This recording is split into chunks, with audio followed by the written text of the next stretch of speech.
Oh, it's time. It's time. I'm going to be honest with you, this is probably the least optimistic I've probably been for the first Old Firm Glasgow derby of the season, but nonetheless.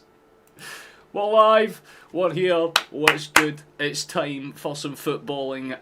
Well, I mean, I was going to say some footballing miracle, but it's going to be a footballing massacre the day you feel. This is the least enthusiastic I have probably ever been for one of these games, but we're doing it anyway. Hopefully, hopefully there is something to salvage from whatever the fuck happened midweek. I am still reeling from whatever the hell that was.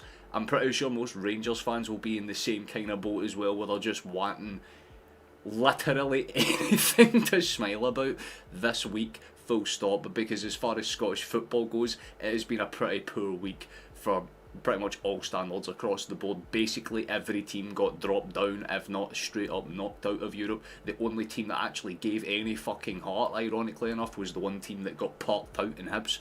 I genuinely felt bad for them watching that Regia game, but you know, the rest of us played quite pish. Aberdeen got fucking hammered 3-0. Rangers, everyone knows what happened to them. I don't even need to explain it, but they got mauled in real time in Belgium, and we got absolutely fucked up by our ability to not take penalties, I guess. So we're here. Hopefully, you know, we get something a bit more responsive today. That would be quite nice. How yous all doing? The way we shout the first few that are in here. Are you doing? Nice to see you. Hello to you as well, mate. You're not going to lie, I'm not confident whatsoever, honestly, but today I'm in the same fucking boat, Chief. I just have to kind of keep the reins in, essentially. If we lose, fair enough. If we win, fantastic. If we draw, it's about what I expect, and you'll kind of get that from like the kind of score predictions that I've got settled down for this game, which we'll touch on very quickly, as well as the lineups, because there are a few changes. We have actually tried to make some moves after we got knocked out of Europe, which is just the board to a fucking T. Would have been nice to get it done beforehand, but hey, who fucking cares, right? Nonetheless, we're going to try our best to get the job done today, and I mean, it's a tough place to go. Ibrox is the hardest place as any for Celtic in recent years. We do not get very many wins, draws at best usually, so a win today would be good, not just for morale, but for the fact that we kind of need it just in general to have any sort of chance of being able to kick on and have somewhat of a sustainable and respectable season. Just as long as we don't lose, I'm honestly content with it. Like I have this in my head as like a 2-1, 1-1 type draw, which is, again, if I switch screen you'll kind of see very quickly, but just making sure that everything is up and running on the other end. Make sure that the lineups actually show up this time. They're here now, fantastic. We'll give us a wee switch over, but as you can see by the score prediction, I've kind of got it down as a 2-1 for us, but the asterisk being that we're at our best. Straight up. Like, because our best right now is like gear 3 for us last season. It's that straightforward. We have to just get the job done, start fast, start hard, and more importantly, do not fucking let it slip at any point if we get the lead, because we tend to do that at Ibrox. If we get that goal, we take our foot off the gas and immediately allow them to grow into the game. We cannot do that. We can't give them any fucking sort of in whatsoever. Rangers will be thinking pretty much the same. If they concede first, they usually tend to lose. So it's about us kind of hitting them where it hurts and trying to capitalise where we can, because again, Ibrox hasn't necessarily been that fortress that it's known for. Let's put it like that, especially this season of all places. I'm pretty sure they still haven't won actually since the start of the season at Ibrox, so we could continue that streak and make it very, you know, much more difficult for them anyway. But I mean, I just hope for a half decent performance. Honestly, a draw or a win is a good result. I'm definitely not disagreeing. Don't even need your Celtic talk, you got the PJs on. Fair enough, Caden. Fair enough, my guy. Represent. I mean, I've got one of the old style ones. This is probably one of my favourite away shirts for the last wee while, so hopefully, you know, it translates to some form of luck today. Don't really think it's going to be a really big game, but it's a must win for Rangers, but not for us. It's a must win for both of us, because if Celtic lose, then it is quite literally probably the worst week in our club history. I wouldn't say in history, but definitely in the last decade or so. Getting parked out by some random cunts from Kazakhstan and then getting humped to Ibrox, I don't think it will live long in the memory of most Celtic fans if that's what happens. I mean, Rangers will say the same thing if they get parked out 6-0 in Belgium and then get hammered at home against their rivals who are barely fucking putting together any sort of consistent momentum themselves. They'll feel insulted, but we'll run through the lineups as we usually do. I mean, we'll kind of touch on them a bit more as kickoff approaches, but for now, here's what we've got. It's Butland in between the sticks for Rangers. Magoma and Tavernier are, of course, the fullbacks, but I mean, let's be honest, it's as you would expect on it. See, when you look across the lineup, it's pretty much what you would expect. Although they do have Asgard in there, which is pretty interesting. I'm not really sure. I'm pretty sure he must be a new boy, but as well as that Majowski that they obviously got in from Girona, which is pretty interesting. A lot of people thought they would have got Majowski last season. Celtic obviously had links with him last season in January as well, so he returns to Scottish football in some form of way or another, let's say, and hopefully a decent performance for them as well. I do apologise if you can hear any wind out the back route. For some reason, Mother Nature's decided that as sunny as it's going to be, we're also going to make it incredibly fucking windy for no reason. So you might hear that in the background a little bit. But the rest of the team kind of makes sense. Suter, Giga, Diamonde, Barron, Gassama, Asgard, like I said and previously touched on before. That Moore on the right hand side could be a player to watch as well. And of course, the big fella up front in Majowski. For Celtic, we do have our own changes and some interesting ones at that. I don't really mind the back line. It's pretty much unchanged from the last match against Kairat, although, let's be honest, we're going to really need these boys to play significantly better than whatever the fuck they did last time out. But it's Tierney and Ralston starting in the full-back positions for us, with Schmeichel, Scales and Carter Vickers kind of making up that central defensive three. Are you fucking kidding me? This is what I'm talking about. That window that's actually shutting my room door. What the fuck off, man. If I close it, you're going to just hear full pelt, so we're not even going to waste our time with that, to be honest. But yeah, other three in the midfield, I mean, you could have made the case that there should have been some other changes, but again, I like the fact that we've pushed Negrin further up onto that right hand side, because let's be honest, Yang and Forrest just ain't cutting it. But we do have our new boy in the door, our new number 10 in Balaguisha, so hopefully he has a somewhat respectable game today. I'm not expecting him to come out and smack in 2 or 3 goals, but a somewhat solid performance would honestly do me fine. But of course, Dyson gets the nod up front, and I will be honest, right the fuck now, I am not interested at all in his performance today, because he is genuinely fucking annoying me now. If he doesn't perform today, then I'm going to start having my doubts about him, because he has been very off it from the start of the season. And of course, last match, that fucking miss is still playing in my head. It pretty much Mach 5 all the time, so he needs to kind of have a good performance. But again, the only one that really comes in to switch up the team fully is in Jails. So like I said, he gets kind of that spot in the midfield, and of course Negrin gets pushed up on that right hand side. Obviously Yang and Forrest are dropped. They do, I don't even think they're on the bench. Maybe Forrest is. Aye, they both are, fair enough. Now, if you want a little look at the bench, that's what we've got. If you were looking at it from a Rangers perspective, we've got players like Antman, Desers, Rothwell that can probably bring on and look towards. Of course, some new boys as well, Matt Fernandez and a couple of old faces, and Danilo as well. That Finlay Curtis does look good as well. In fairness, he has looked alright for the minutes that he's seen of him, but he's not getting too many. For Celtic, same kind of story. There's a couple of faces in there that you could definitely look at and be like, yeah, good definite options that we can bring on. McCowan definitely the standout for there. You've obviously got Bernardo, and of course another new boy that we just signed on loan from Boca Juniors, and Marcelo Sarachi, so that will be an interesting one to see if he gets any minutes today. Most likely will, especially if Iwamura isn't on the bench. Chances are it's going to just be a straight switch, but there's no Trusty on the bench, there's none of that. So again, if you're looking at centre back options, we're kind of stretched, and the only one we really have is Dane Murray, and again, same really applies for that right back spot. If anything happens with Ralston, it's basically our youngsters that are going to have to cover. So neither team is at what you would consider full strength, they're at least in full familiarity with how the system works. So we'll be definitely interested to see how both sides set up, because Russell Martin, he realistically needs a win. It is straight up as it gets. If he doesn't grab a win today, it's going to be very, very complicated, because if you look at the table, like I said, it's not the start that Rangers were looking for. 3 points from 3 games is good by most standards in the Scottish Premiership, unless you're from Glasgow, in which case very horrible. And again, with Hearts winning their game yesterday, well, did they win? I'm pretty sure they did win their game yesterday, right? That puts them temporarily on top of the table. So at the very least, Celtic will be looking for that single point, but hopefully that's the bare minimum that we get. Gasman coming at 12:30. Oh Jesus Christ, love to see it, mate. Unlucky. Right in the middle of the first half as well. That's going to be fun. I think we'll win 2-1. I think it'll be a tight game. I mean, honestly, James, it's up in the air, man. It's definitely, open for interpretation. It depends on which team wants to start the fastest, in my opinion.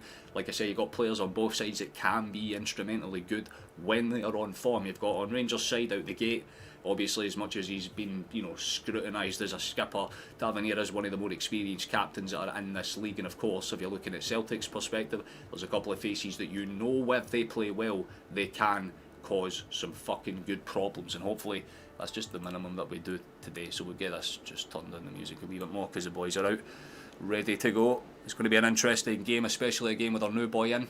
It should be interesting to see how he adapts, but he starts on the left hand side today, which is always a good thing to see. And again, we might as well read up the lineups for everyone that's just coming in or just joining us. Hello if you are doing so. In between the sticks for Rangers is Jack Butland. They've got McGomer and Tavernier, as previously discussed, in the full-back spots, with Suter and Giga playing as their centre-back pairings. Diamonde and Barron hold their kind of midfield line, with Asgard playing as their central attacking midfielder. Gassama and Moore start on either side, and Miovski as our solo striker starting up front for them. For Celtic, it's pretty much the same lineup with a few key changes and a few new faces. It's Schmeichel in between the sticks, Tierney and Ralston, the Scottish fullbacks holding their positions respectively in the lineup. Scales and Carter Vickers are obviously our centre-back pairings, with Vangels, Rio and McGregor as our midfield three, with Benji Nigrin, our new boy Balikwisha, and of course Daisen Maeda starting central through the middle, with all the ties obviously with Ida potentially wrapping up that move to Swansea pretty much.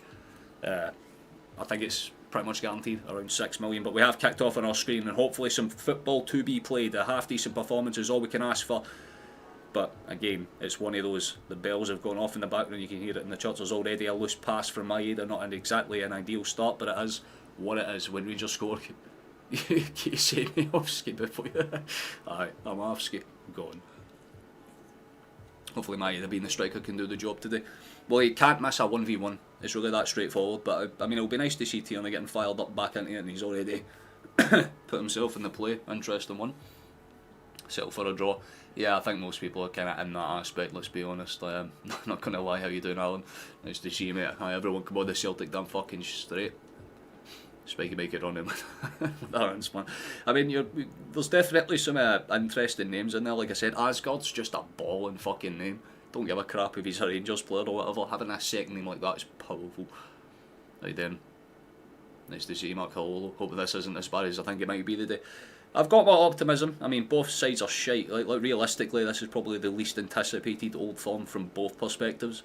Rangers fans are just literally hoping for something positive, and Celtic fans are looking to steady the ship that has already been very badly rocked this season. Both sides are not particularly on form, so this game is genuinely open. It can be taken very easily by either side.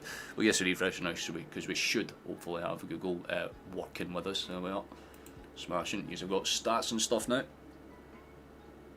There's already a decent half attempt with the ball forward, not necessarily good though. It's going to be chased down to the byline half-heartedly by Benji and Arm, but goes out behind for a goal kick regardless. I mean, Martin's definitely going to be under pressure today, especially if Celtic score first, because like I said, they don't have a great tendency when they go behind, and they do have a tendency to concede early as well. Celtic aren't usually the strongest in the opening kind of 10-15 minutes. There's already a bit of causing a bodies there on that far side. Miovski and Ralston getting involved, two physical boys. You have a feeling there's going to be a few battles down that back line today, especially with him playing that in behind runner role. You can hear us and know them.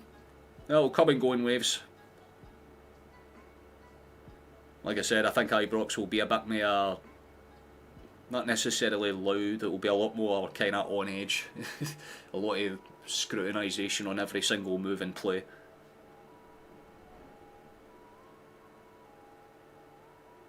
But there's a bit of bite in the step of the Celtic early on, you have to say.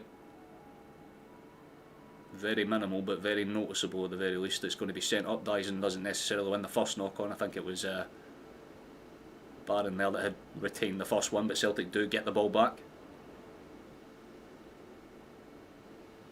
Schmeichel just plays it across the back line, calm enough. Scales. Not the greatest touch for Rio, he's going to be put under pressure there. Nearly gives it away, but does well to recover, and then gives it away with a shit pass. This is the problem with Rio. Very technically good, but he can't make basic decisions under pressure. Get your finger out, lad. That's a good touch for Scales, and two Celtic bodies get in each other's fucking way and nearly lose the ball between them. Tierney manages to funnel out, takes a big bounce, and it's out for a throw, and there's a good round of applause for the Rangers fans there, out of appreciation for the press. But it was more Celtic's own fucking mistakes that could have opened up the path there. No attempt at communication between those three. It's going to be thrown forward. Bartley's touch isn't the strongest, and it should be gathered comfortably by Suter in the end, back towards Butland. Just sends it straight back into the same type of space, but overhitting out far towards that right hand side, so Celtic will retain the throw in just behind the halfway line. He did body him, Caden, but it was a fair challenge by most purposes. And oh, that's a bit of a push in the shoulder. That's good for Balak. We should get the pass away. Here's Rio. Good ball into the box. It could be decent if he could get his fucking feet under control, but Nygren doesn't settle himself and gives the ball away. This is what I'm talking about. The right fucking moves. But the second they get into the box, it's like their ability to pass and take touches disappear. Carter Vickers goes on the press to stop that far run from Magoma down the left hand side. Good stuff for him, but case in point, do the right things, but we do not execute well at all. Ralston and Diamande are having seconds afterwards, that's always nice.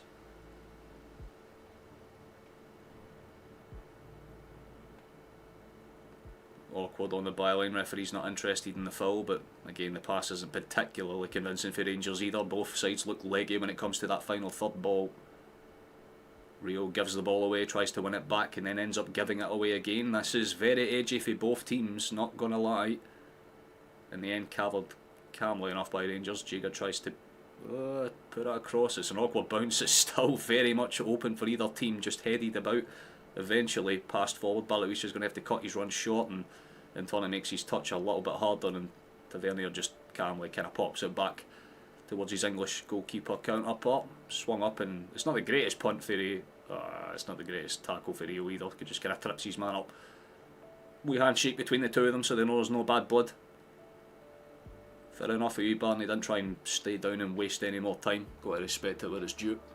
Both sides will be feeling the pressure today. It's going to be messy. Oh, it's going to feel very interesting for damn sure. How you doing, Ronald? Nice to see you, mate. Appreciate the subscription, that's very kind. We're kind of slowly on the push towards 1700, so any subscription of any kind helps. You can like the stream as well if you're not new here. I know we've got a lot of familiar faces, and hello to you as well. Hope you're enjoying yourself. 3-1 the day, you're thinking, Alan, it's respectable. I generally think it could happen, but honestly could probably happen for both sides. It's one of those games, like, there is no clear favourite. Celtic are definitely, you'd still say, the stronger of the two sides on paper. That's a good ball in behind. Rangers are going down, they look for the penalty. Referee isn't interested, and Tierney is screaming at the referee in anger because Miofsky looks like he was looking for it. We'll see the replay back to see just how much contact there actually was, but it didn't look particularly threatening from that angle. Maybe the reverse will tell us, but the referee wasn't interested and the linesman wasn't either, so play on. Tierney just tries to pop it high and away, and it's just going to bounce around, and there's already some murmurs around the stadium. Let's have a wee gander here. Scales. Oh, he's definitely fucking looking for it, I'll tell you that for free.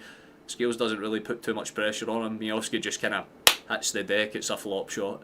Trying to buy the foul. I can respect it, especially, you know, early on you want to try and make as much chances as possible, and he knows from his time as an Aberdeen player that any time a Rangers player did that against him, it worked. Might as well try it himself. However, this time it did not fucking succeed, thankfully. But it's still in a dangerous area, to be honest. Final third throw-in. Swung high and dangerous. Scales gets the first header away. It's going to be a decent enough hold-up touch for Maeda, and Balawisha just kind of clears it far away to buy some extra time for Celtic to reset their shape. How's Flash doing? He should be doing alright. I mean, I kind of touched with him, we'll touch base with him briefly not too long after his surgery. He's in good health, he's recovering and eating and doing all the necessary things, but he's probably just on a good old R&R for now. But I can't confirm he's alive and doing well. The same kind of area for this throw-in. Same approach maybe, high and long. There's a high and long, let's see where this one goes. Same sort of bounce out, but Rangers retain it a bit more comfortably this time, although that pass was very slack from Barron, it has to be said. And it's going to be a throw-in for us on the far side this time. Gammon off, Ralston will throw it forward, basically to nobody in particular note, but it does find its way back to him, plays it across to Carter Vickers, and again that backline pressure I do not like, man, because we are spread way too open, especially with how slow these boys tend to pass out the back. Scales tries to be clever, and that's what I'm talking about. Gives the ball away because there's no fucking options. You just can't play out for the back against a team that fucking presses. This is basic shit, Rodgers. Get your tactics out your arse and start trying something a bit different, because this isn't going to work. That's twice Scales has been put under pressure by just basic fucking mispassing. No fucking options, especially down that left hand side, because all he's basically got is Tierney, who's constantly being pressed. So it's very easy for Rangers to just put bodies in the right spot, well, the right spots and spaces to try and kind of force the issue. Here's another long throw in.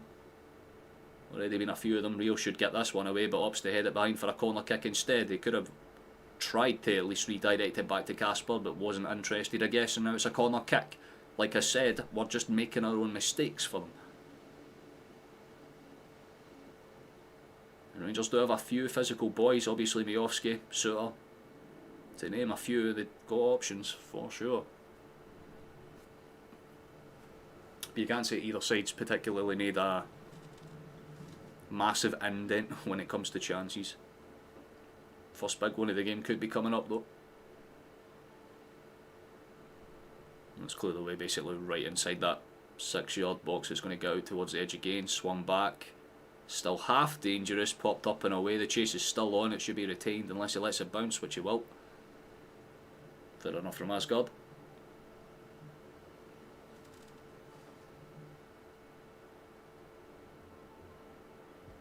Sorry, this sounds like more of the same shit. It's kind of like that. I mean, it's more just because of nerves.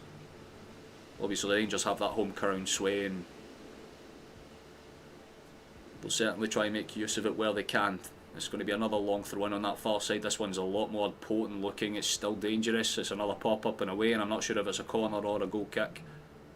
I think it's a corner kick. This is what I'm fucking talking about. Can you fuck off? Mother Nature, man, what a fucking piss rip. Sitting there fucking sunny as shit outside, and it's I'm still going to put fucking 30-40 mile an hour wind straight through your window. Fantastic. Corner kick coming. Headed up and away. That's still dangerous, not particularly gathered again. Can you just put some fucking... Ralston, mate, stop being bodied by the fucking basics, man. You're literally fucking only good for your physicality half the time. You can't be doing shit like that. Good press for Maeda forces the issue at least a little bit, but Butland should calmly retain that pass back and get it back out towards the far side. It's going to be switched across by Rangers, and one pass in behind, and all of a sudden you've got 4 or 5 fucking bodies. McGregor steps in front, puts some pressure on it, and it's a good well-timed step in, played out towards Barlagwisha, and Rio cuts it back. Only fucking thing I've seen you do, Rio, is cut it back. Where's the forward pass? And there's a shit! Boys, get... It's going to be one of those games. McGregor is off it, Ralston is off it. Every single one of these pricks are still playing like they're back in Kazakhstan. Fucking fingers out now, you absolute pricks.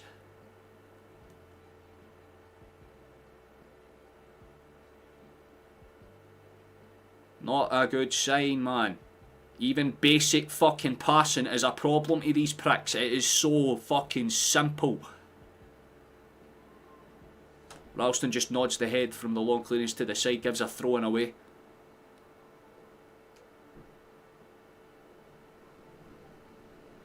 It's going to be McGo might try and tee it up. I think they call it a windy. Probably because they look outside and they're like, huh, wind, eh? I don't know, something along those lines.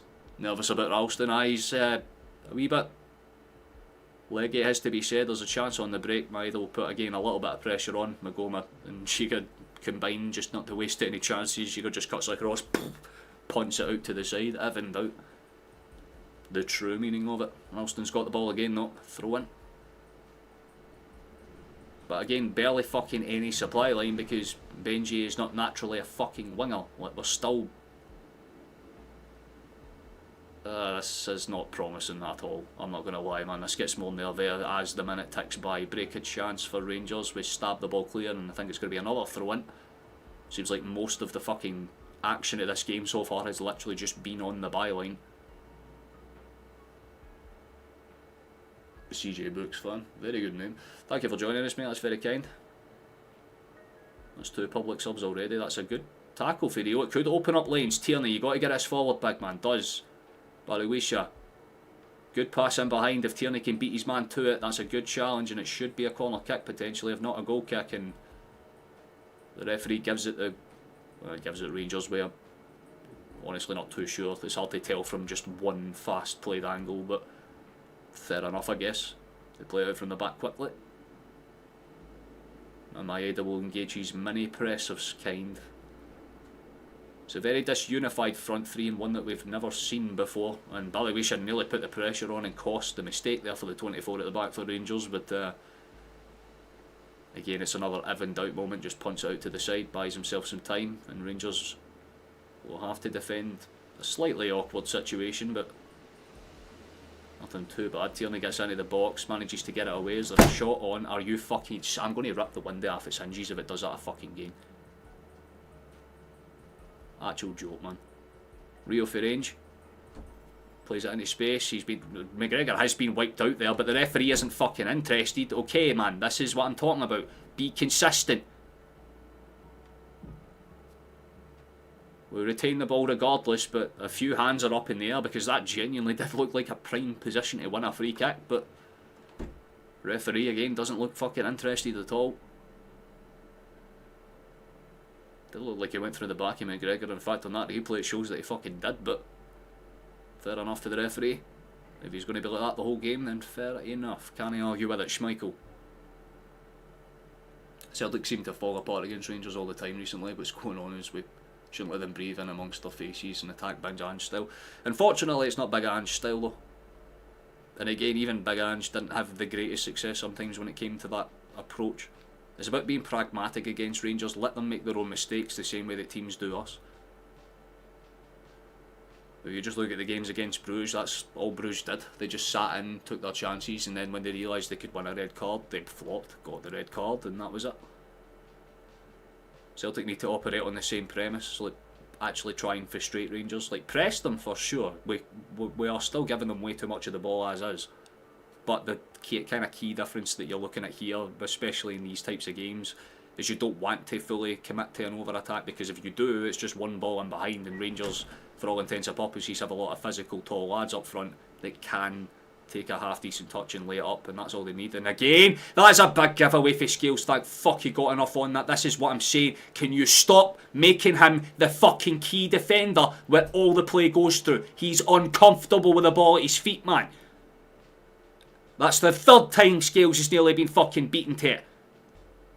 Tierney's going to be forced to clear it away. There's no real options. He's just going to send it forward and hope.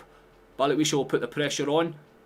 Maeda's there in front of... Well, that's actually good pressing for Maeda, in fairness. He forces it to make it awkward back towards Butland and cleared away. Tierney, nice touch back in. Rio's touch is just as nice. Finally, some consistent football. Good stuff. And you get a chance out of it though. Here's Scales. Again, looking for any option, but he's only got one because nobody wants to make fucking movement in the midfield. Rio, you can fucking move, mate. You know that, right? Decent. Ball over the top. Ballywesha might have a chance if he can get it under control. Does indeed do so. Ball into the box ain't half bad, but straight to a shot in blue. Signs of life for Celtic, but it's a very, very minimal one. It's like bacteria on Mars type of life. Not enough to be sustainable, but something at the very fucking least, you know. You have to look at it like that. Been sunny and windy today, but it's the last day of the summer, I know. Mother Nature's making damn well sure to remind us of it.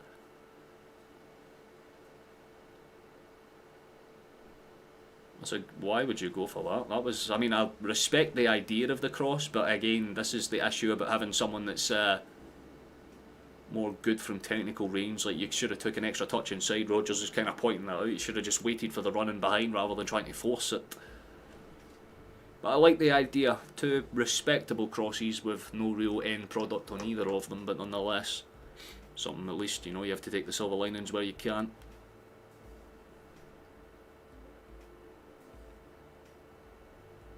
Not really sure what to make of the opening 20 minutes or so, because I'm sure on paper it's very similar. Neither teams have had, you know, that clear-cut chance, let's say. No more free games for them, even if their team sucks. Exactly it, man. You have a standard to be set. Alright, now that standard is substandard shite. There's a good ball forward down that right-hand flank. Can they maybe do something with it? They've got the support lines there. It's going to be a corner kick, I think, for Rangers. If not a goal kick, I'm not sure who it came off of though.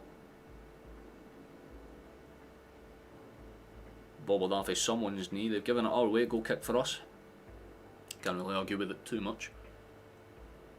And here we go, passing around the back again, which is just going to put us under a needless press. Why the fuck are we sticking with this tactic? It didn't work against Kyrat. Why the fuck would it work against them?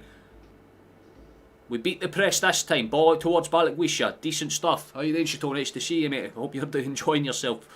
If you're just joining us, it's been a very start from both sides. You'd say Rangers look the more comfortable of the two, but Celtic are starting to grow into it as the time ticks on. That was a bad time to drop that, Jesus Christ. Look, someone subscribed there. Who was that?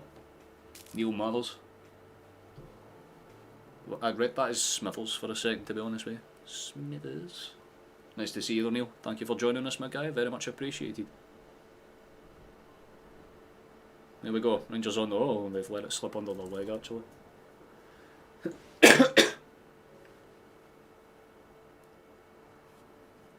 Press. Press. There we go. Right, okay, at least you fucking stopped the easy balling behind there.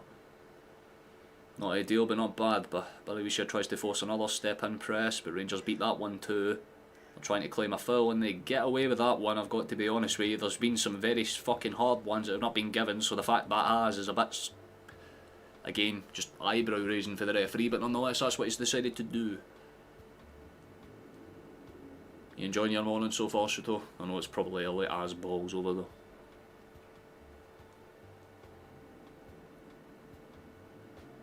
Was in that dangerous territory. 20 minutes have been and gone. Tavernier's got it set up from about, what would you say, about 45-ish yards, I'd say. Within that territory for a good in-swinger. There is that in-swinger. Let's see where it goes. Headed back and dangerously across, but Celtic do well enough to clear the lines. Not exactly ideal, but we stem it, and I'm pretty sure there was an offside flag being raised for someone anyway. Don't worry about removing comments like that, Chateau. Those ones are fine, man. if it's just like we are the people or whatever, it's cool. It's if they're genuinely political, you know, then don't let them have their say. For crying out loud, don't be like that, because then they'll just probably get worse. That should be a foul for us. There we go. And Dane nice to see you, mate. Exactly, that's how you respond. Not with killing them, but with kindness. Beers and good old fucking folded clothes emojis. Let's see where this one's going. I mean, you could go for the early pass, yeah. That's what Arn was trying to shape up for, but Negrian was just more consistent with it. Wanted it short, gets it short, fair enough.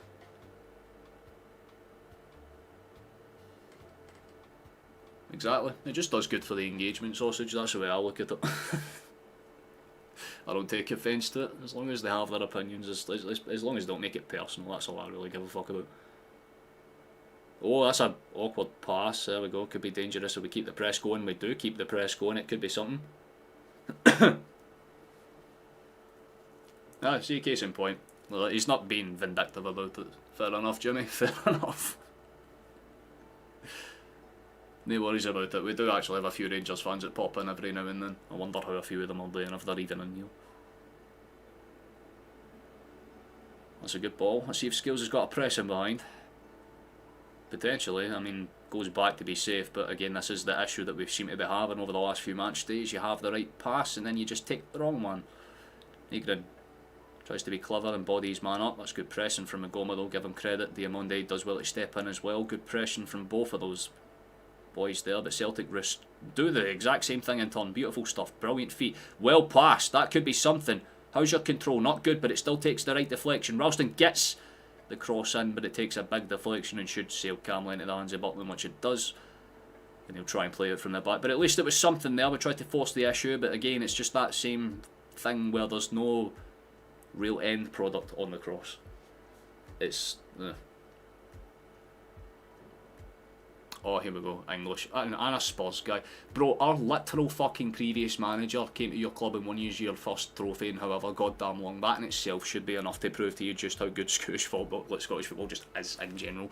But let's read it anyway. I love the fact that at a prestigious English league, yours would be third tier level. Yeah, because we get the same amount of money as fucking Grimsby do, except less than that usually. If you gave us a fucking 120 million a year for 5-6 seasons, tell you what, man, Tottenham would be an afterthought in that league.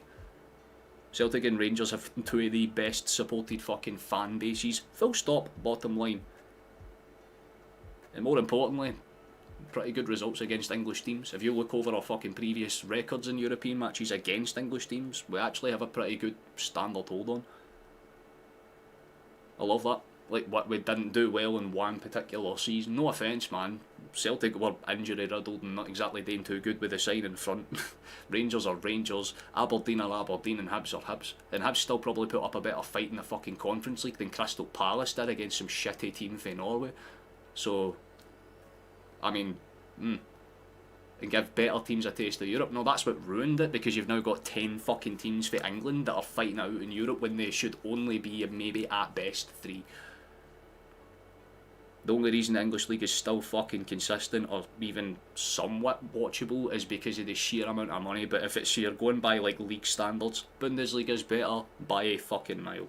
If you're looking for good actual quality, you look there. Premier League's only money based, innit? Everybody that isn't English knows that. Let's be honest. Fucking French League is more interesting games at times, man. Overhyped as shit. Difference is we know we're pish, mate. Every Rangers and Celtic fan will tell you we are pish. But give us 150 million a year like you do with teams like fucking Everton, we'd run that league in 10 years tops. That's not what we're here to talk about though. We're here to talk about the Scottish League. It's a good run down that left hand side. Is there a potential route in behind? Good press for Negrin. He's done well to get past his man, but I think it's going to be a throw in anyway. Just got on as the entire board started singing "Sack the Board" in unison yet. I mean, I'm waiting for it. I think both sets of fans will end up singing that shit by the like half time, to be honest. It's one of those.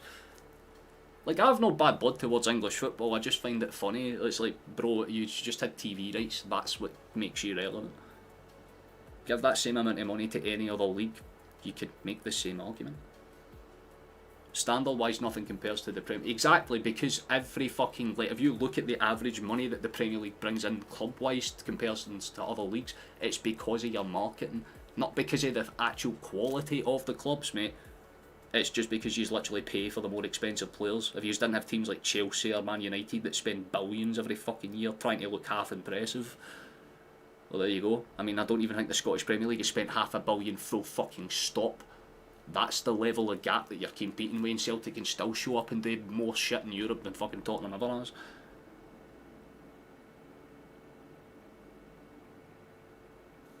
In Germany they only have 3 good teams. They don't, they just have 3 teams that are consistently at the top level because they're well run.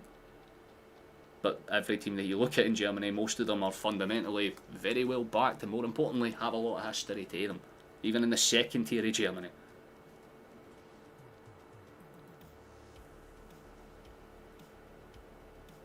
Take away the internationals that you have in that league, Chief. Oh, that's a break chance. Shit, they're going to be an advantage. Oh, they've given it away, and that means they're going to play the advantage because the referee really likes to suck the Rangers players off with these ones. I'll be honest with you, that is soft, but it's fair enough.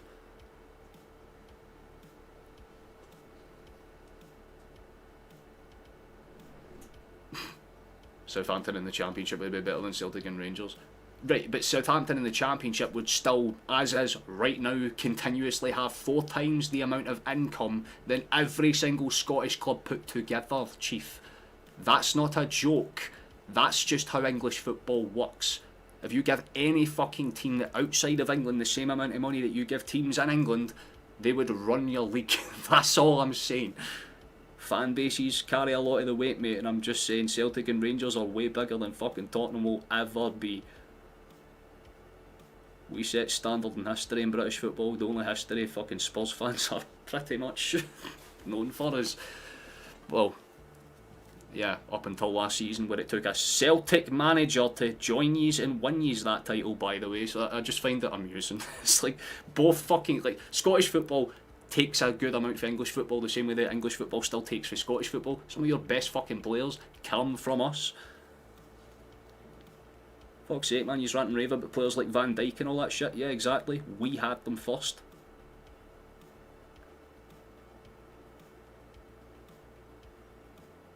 I just wish for one season we just did that, you know what I mean? Just give every single league the same amount of money. Like, you get 200 million, you get 200 million, you get 200 million, and see what happens. And very quickly, opinions would change. I have no bad blood to English teams. I have a lot of respect for some of them. I love Palace fans, genuinely. Palace fans are some of the nicest on the fucking planet. Nothing but a bad thing to say about them. You just get some interesting characters.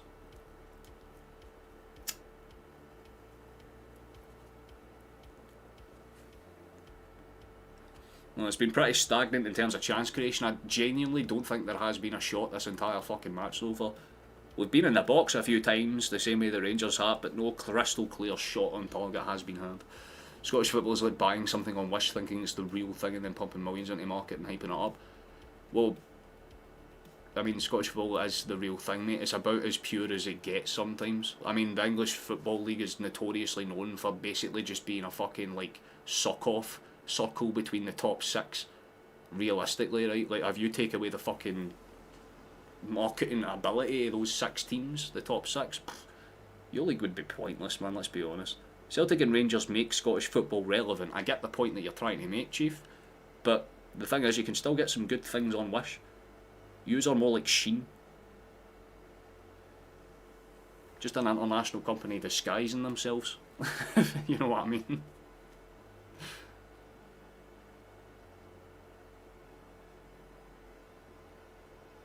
Yeah, pretty much. I've got no disrespect towards it, man. Some people just don't appreciate Scottish football, and that's fine, honestly, right? Like, if you're an English fan, why the fuck would you watch Scottish football?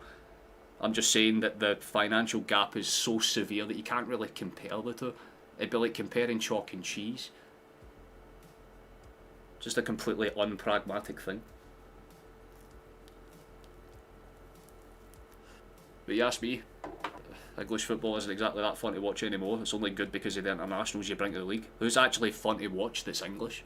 And I mean, the best English players all fucking left the league because they're that, like, unbothered by it. Trent, fucked off. Bellingham, fucked off. Kane, fucked off. Who's the best English player that still plays in the fucking league at all? What, Pickford maybe?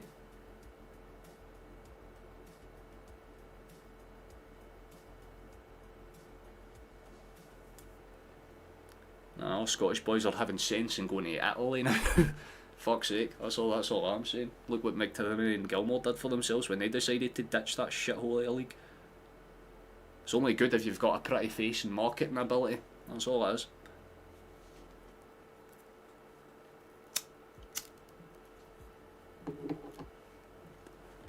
Right, enough about that, because it looks like we've actually got some attacking ability now. There might be a chance. Let's see what happens. There's going to be a set piece 35, 40 yards out. Tavernier's going to be on that in-swinger again. It looks like it's looping. It's in the back of the net though. And the first shot of the game is in, and it's a fucking horrible mistake for Schmeichel. Why would you try and come out and claim that? Bad fucking error. It's 1-0 Rangers. Good shit, Schmeichel, mate. Unless that gets disallowed, which I don't think it will. Rangers have the lead with the first shot of the game. Fucking dumb. What happened there then? Looks like Sutter might be offside. We might be saved. We might be saved, boys. It might be disallowed. But for fuck's sake, that is so poor defensively. Again, from Schmeichel's perspective, why would you chase that out? You've got 2 boys there, man. But no, tries to come out, claims it, gets in Scales' way, so he has to pull out, and it makes it super easy for Sutter to get in the back end. But he does look offside. So it might get disallowed. I'm not too sure, honestly. It's a hard one to tell. It's definitely under review, that's for sure. It might not stand. It looks like he's just about a shoulder's length behind there. But it's a fucking joke that that was even allowed to happen in the first place, and Scales has now gone down. They have disallowed it. It's offside. Thank fucking Christ for that. How is that so easy for you to let that happen, man? Like, I can understand Scales because he has to pull out, otherwise he's going to collide head on with Schmeichel, who's charging out like a fucking angry bull for no reason, man. Didn't see red, he seen blue.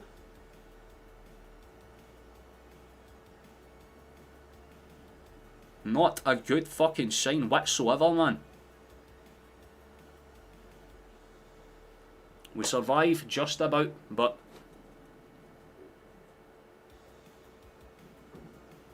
I don't know why Schmeichel's getting pissed at the referee. With all due respect, big man, you fucking caused that by running out. Just stand your ground next time.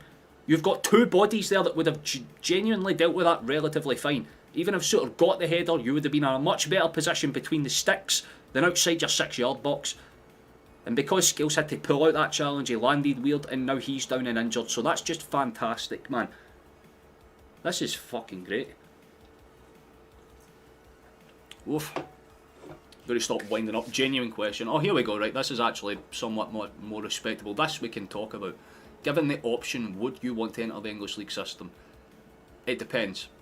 Realistically, like, if we get the guarantee that it's like, right, cool, say you get put into the Championship and we'll give you the same amount of money, we'll give you like a windfall payment or like a parachute payment that you would get from being relegated for the Premier League, so that you have a fair crack, because obviously even if you put Celtic and Rangers in the Championship as now, we would still have less money than fucking Plymouth Argyle to work with. That's the level that we're dealing with.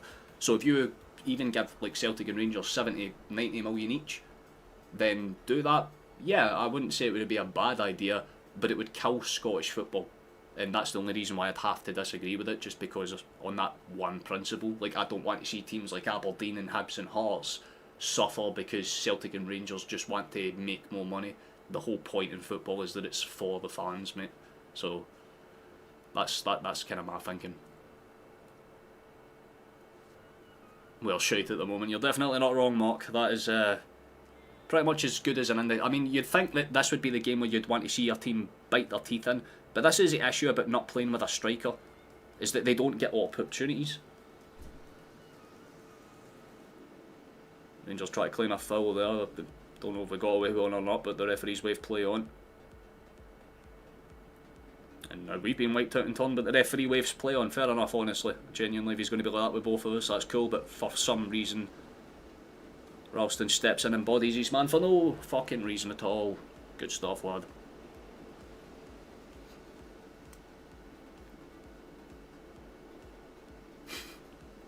Get Big Ange back. I've heard a few people kind of making that point, especially after the Kyrat game, because a few people were saying, look, is it time for Rodgers to maybe consider parting his way out? Like, I'm not in that boat yet. I don't think it's that bad, but I feel like I liked Ange a lot better just on that sheer premise of the fact that he had a backbone. He would walk into the board and be like, see if you don't give me money, mate, I'll start fucking flipping my shit. And it worked fantastically. Scales okay? Yeah, Scales is fine, he's up and running, mate. He just took a bit of a kind of like dead leg on the fall. He just landed a bit weird, so he's fine, don't worry about it, Chief. Looks a wee bit leggy, but he's running around more than fine, so you're going to have to look at it like that. How you doing, guys? Nice to see you, lad. Hope you're enjoying yourself. I don't know who the Rangers fan that came in earlier on was, but that's the good Rangers one that's just came in there. That's Gaz. Set piece opportunity. How are you making the game so far, guys? You probably have a bit more optimism based on what you've seen so far, and I say that in a very sarcastic way because even this is just piss poor. Easily the worst start to a derby I've ever fucking seen in my life, man. One single solitary shot and it was offside. Like, fucking great. Ball switched forward. Schmeichel. That's when you come out. There we go. Fantastic. He's got his shit together. Gets it away. It's going to be punted and, well, headed, I should say, back into open play, but out for a throw in for Celtic in the kind of halfway line territory.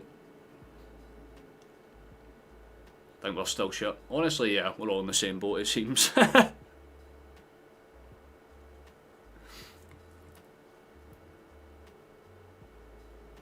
a good header, actually, if he can maintain it. There's you've got to prioritise the ball there on. It's a good pass back for Barron, but there'll be slight pressure put on Butland. Popped up and away, Carter Vickers, good header into space. How's your touch, Rio? Actually, very good. Gets the header. Chance for Balikwisha on the move. Go on, big man. That is a way too early of a pass. This is the fucking problem.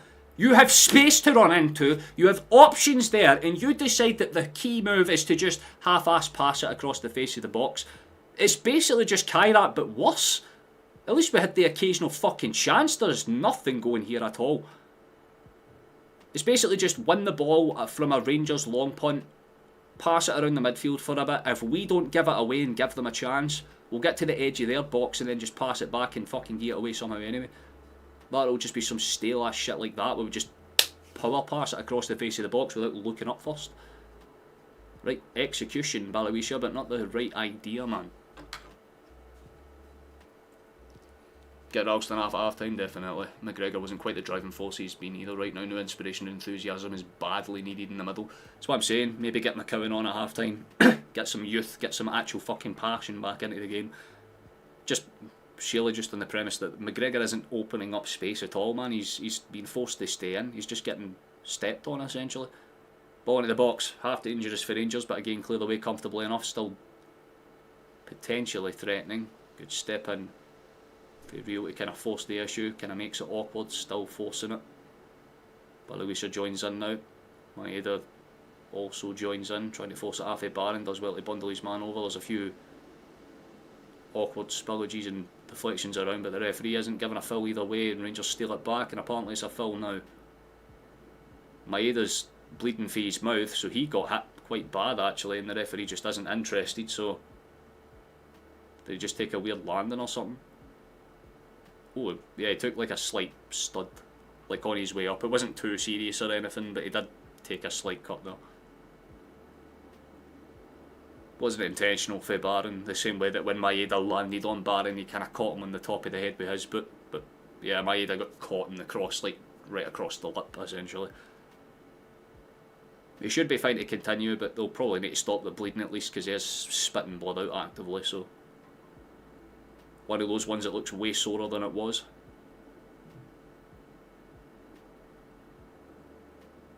Yeah, it was on that initial thing, it just kind of takes that elbow on the way down. Ow. Well, yeah, slight break in play. Can read some comments. Get Sriracha on soon. Could be a shout, but would you take Tierney off? He's not really had a bad nor good game, he's just kind of been there, right? Scardy shoved his elbow straight in his face. Well, I mean, you're not wrong nor right. It's like good old inertia, because like he pulls his shirt in, but then stops to body the ball. So like Maeda's inertia contact, like it's not intentional. Like he's trying to obviously just hold him off the ball, but if they checked it potentially, don't think there'll be too many reasons to do that. I mean, Maeda isn't complaining to the referee or anything. I think he even realises that it wasn't too serious in that sense. It's been a weird game. Yeah, very, very stale, that has to be said. From both sides. Like, Rangers at least have had a crack at it. They've got it into the back of the net, but thankfully Celtic's line was just about stable enough.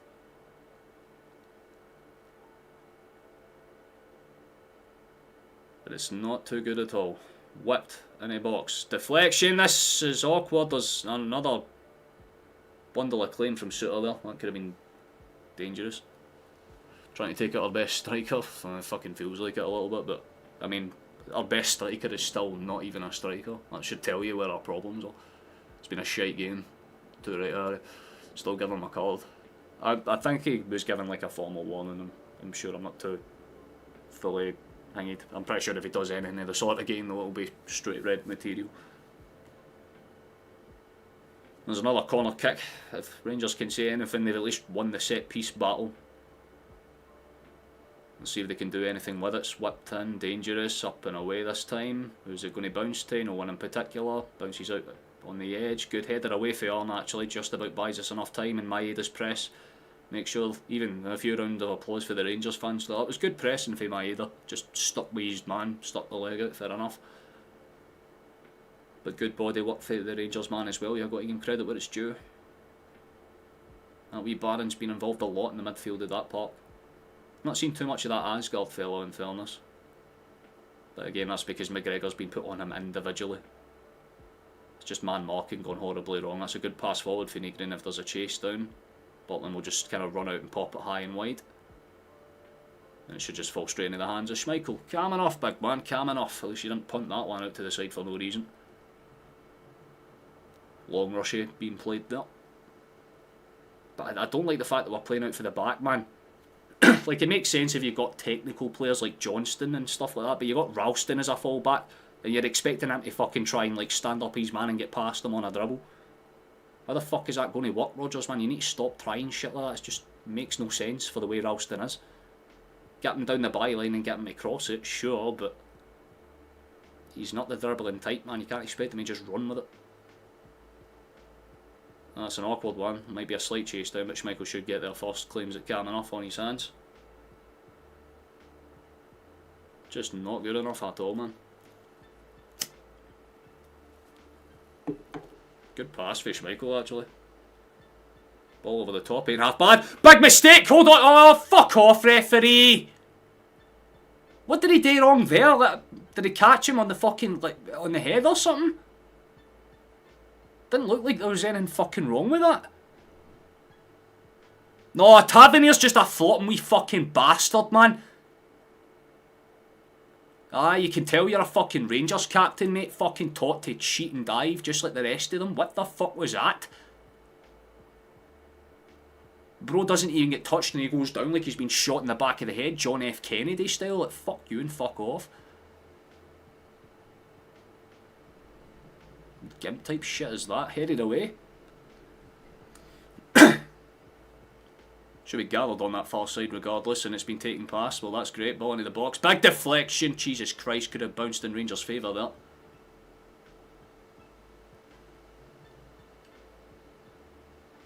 You want Casper's top? I kind of get it. I mean, to be fair, the goalkeeper top isn't actually half bad. Kind of like Rangers goalkeeper top as well. Like the pattern on it's kind of alright. The actual home kits for both sides fucking suck though, let's be honest. Like in comparison to how good some actual ones have been in the past. Poor standard on both fronts. There's 4 additional minutes to be played for those that are curious, by the way. We're already a minute of the way through one. My god, can you fuck off? Just pure indigestion. The wind's starting to take off my window, like fabulous. Everything's going wrong. We haven't conceded yet, that's the only slight thing to smile about, but it's like Kairat in the first game. Like they still have got it into the back of the net.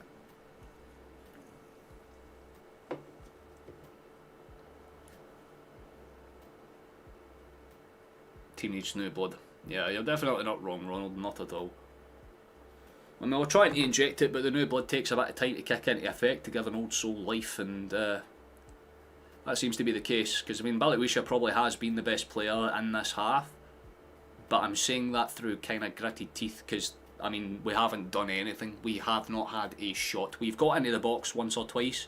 We've done the shitty wee side-to-side dance, but we haven't actually fired anything at net yet, and that in itself is a big fucking mistake. You're coming away to one of your fiercest goddamn rivals and you haven't mustered a single fucking chance in 45 goddamn fucking minutes. That is different levels of absolute shite. Like, we are a second half syndrome team. Like, we always have a bad first half and a somewhat half decent second, but what's literally anything is better than this, right? This is not even first gear shit for us. We're just holding up the ball, passing it around. It's like we're just trying to waste time. Almost like there's no actual purpose when we have it. At least Rangers look like they have some form of like character to what they're trying to do. Like, there's good internal passing. They're trying to shimmy it with 1 and 2 touch stuff. It's not stagnant. They're trying to keep the ball constantly flowing. But when we get the ball, it's just side to side. Oh, McGregor's under pressure, pass it back to Carter Vickers. Oh, Carter Vickers is under pressure, pass it to Ralston. Oh, Ralston's under pressure, he'll lose the ball. Like exactly that, man. Like, McGregor wins the ball back in midfield. First thing he does, pop it backwards. Could have spun on it or played it to anybody that was ahead of you, but nah, man. You've got Tierney there standing in open space and you want your passing stats to look nice and calm. Just fucking pass forwards, lads, man. Give them something to think about.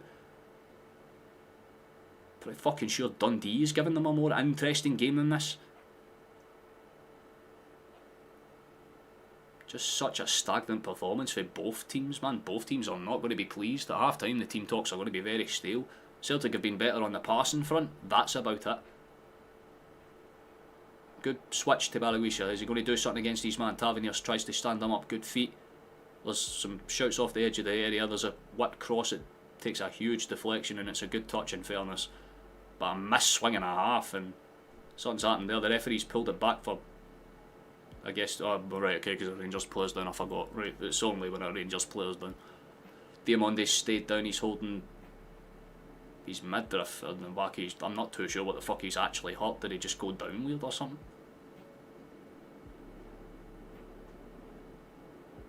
Well, yeah, it's a tangle of bodies between him and Arn on the edge of the box, and he just kind of lands a bit rougher, I guess.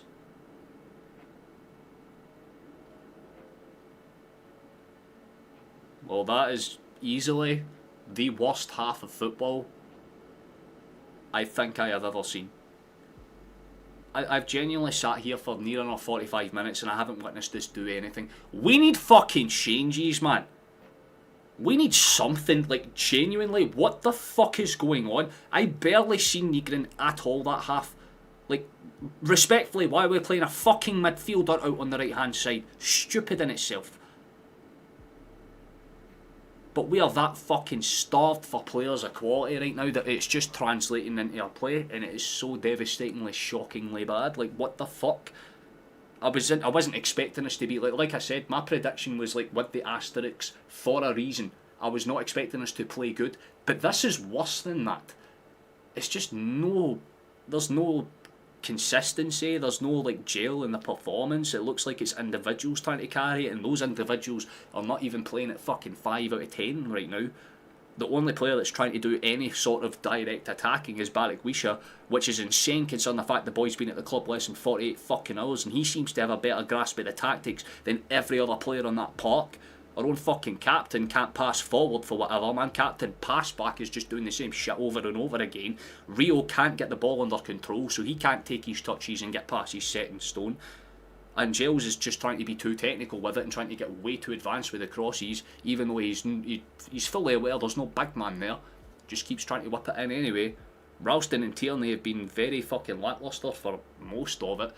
I mean, Carter-Vickers and Scales, I feel a bit for Scales because he's had all the pressure put on him because Carter-Vickers refuses to go inside for whatever reason. Just passes out to Ralston if he's scared, or passes it to Scales if he is, but he's not willing to take his man on. And it's just opening up a lot of lanes. Like, the only reason Rangers have had chances is because we've given the ball back. It does not fucking work out. You have to keep it stable and you have to move the ball in the right way. And more importantly, when it's in the middle of the fucking park, stop panicking. Like, side to siding it isn't going to do shit against a team that was happy. Rangers are a team that are more than happy to allow a team to have the ball if it means they don't have to use it. Because they know when they get it, they're going forward. At least Rangers are trying to go forward. They're not succeeding, they're still very shit, right? This is how bad both teams are right now. They are horribly bad. But yeah, it just feels so damn stale across the board on all fronts. I mean, even Schmeichel, he had fuck all to do, but the one time a ball comes into the box, I've got two defenders that are clearly going to get to this before Suter. Let me make that awkward, and he just charges it down for no reason. It's so predictable. Like, that's the best way to say it, man. Even if you don't enter a league system, you should be in an FA Cup. See, that I do agree with. Honestly, Pete, that's one thing that I've spoken about before. Like, I don't understand the point in the League Cup. See, in my opinion, they should replace the League Cup. See, like, obviously Scotland has the Scottish League Cup. Obviously, you have the fucking Carabao or whatever it is. But take that away and replace it with like a British Isles Cup. Or call it like the BIC or something, right? Like the British Internationals Cup, something like that. Where you take like the top 4 or whatever for each league. Or even if you just do a whole fucking thing and let that happen and just see what happens. Like, that would be pretty interesting, you know what I mean? Like mid-season when things get a bit stale for some teams. Imagine having a game like Aberdeen versus Millwall, for instance. That'd be fucking class. I'd love something like that.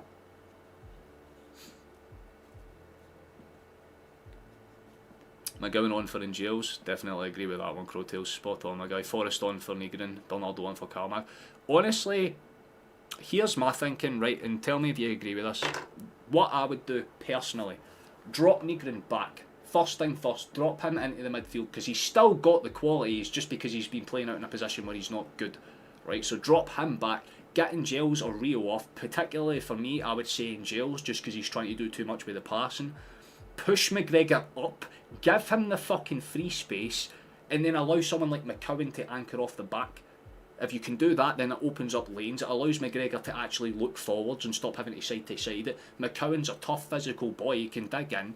Even if you don't go with McCowan and go with Bernardo, same rules still apply. You have a tall physical presence that can at least make it, you know, slightly interesting. Yeah, like a UK Cup genuinely would be pretty interesting, you know what I mean? Maybe they should get Bic as the sponsor. You know what I mean?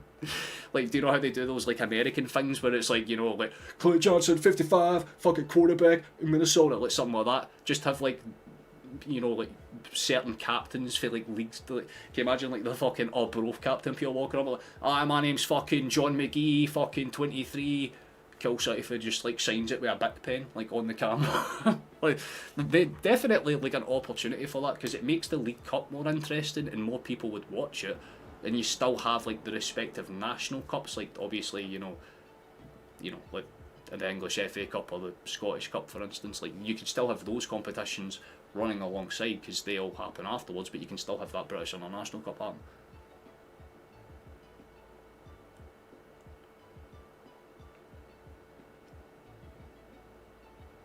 We're Scottish. Fuck the UK North. It's not about that. It's not about like nationalism or whatever else. It's more about like giving smaller teams like a chance to put themselves on a stage. Because again, like if you have games like Wrexham against Celtic or like Swansea against like fucking Cork or something, that'd be pretty fucking cool. Like if you had a British and Irish like kind of cup, or even if you don't include the Irish, I mean, you could still have teams like Linfield going up against Rangers. Imagine that for a game. Two of the worst Celtic and Rangers teams in the last 10 years. 0-0 at full time and we'll both drop points next week. Definitely not wrong there in some aspects, David. I mean, the stats are showing there. Celtic genuinely did not get a single shot away that entire half. Rangers had 2, apparently. So, you know, there is that. In fact, I can probably just load up the Google thing and look. Yeah, fucking hell. I mean, we had the possession and the passing's decent. Rangers' pass accuracy has basically been their letdown because they can't string too much together. But again, it's because they're trying to do that long ball in behind. But they've made most of the chances. They've had more corners than shots. That should tell you all you need to know. Celtic are still at the top of the table for now, so there is that at least. How's it going, Kaz? Nice to see you, other David. There's so many Davids in here today, you love to see it. Ridiculous first half. Get my head out wide and put Yamada in real. Well, that's what I was thinking, mate. If we push Negrin central, get my head out on the left or whatever, and we can actually maybe focus on a more advanced kind of position. Are you a British and Irish Cup you want to riot? Pretty much, yeah. Like, I mean, wouldn't it bring in, like, good views? I'd be sick. I don't like. I get that people are like, oh, you know, like the historical tie. So fucking what? We're the same. Like we go into European competition where we walk all over. Like we walk into France. We used to be at war with them a lot hundreds of years ago. It doesn't mean I'm going to see a fan for Leon and punch him in the head because of it. Like the argument is sort of there, I guess, Caden. Like I get it. There's definitely certain teams that would probably use it as just a chance to rip the piss politically. Definitely, I'm not going to sit there and argue with it, but I think most people would like that, especially Irish League teams as well, because they would just get a shit ton of money. Imagine if they made like a decent run, got to like the 5th round or something, they'd probably make more money just for that cup run than they would winning the league.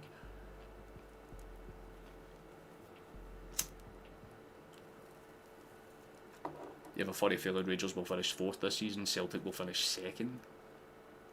Now I reckon if Hearts keep it up, they might have a shot at winning the league. Right, here's my counterpoint. We've been here before, right? Do you know that scene for Squid Game Season 2? I've played these games before. We've done this last season when Aberdeen did it, right? Like Aberdeen started on a pure massively good run and everyone like sat up and took notice, and the second that we did, it's like Aberdeen went, oh, don't look at me, oh, and then like they pure like capitulated openly, like without any issues whatsoever. And then the season before that, Hearts did the same fucking thing, where they started off, went 10, 11 games without dropping points. Everyone was like, this is, oh, they've capitulated and they're 3rd by fucking December. Okay. Like, I'm not worried. Celtic or Rangers will still win the title. It's just going to be a case of who's less shit between the two. Because despite how shite Celtic and Rangers are, we're still gaps ahead of the other teams. Like, maybe there's a surprise run for, you know, like a a Hibs or a Hearts or an Aberdeen, it would be nice to see. Do not get me wrong, but is it likely? Probably not.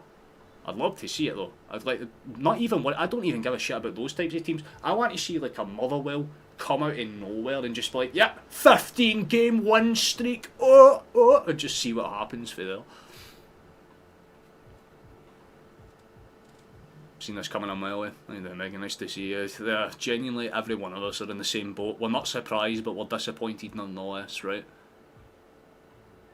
The new winger is awful. It's just because he's not really had too many chances to show what he can do. He's a more technical, direct runner. He likes to run at his players, but he's just getting supply line balls out to the flanks. All he can really do is cut it in, cross it. He's not really being given a chance to shine the way he wants to, man. That's the issue. Brendan has no plan B for McGregor. That we have discussed. We need McGregor off the puck. Ideally, he's just not having a good game.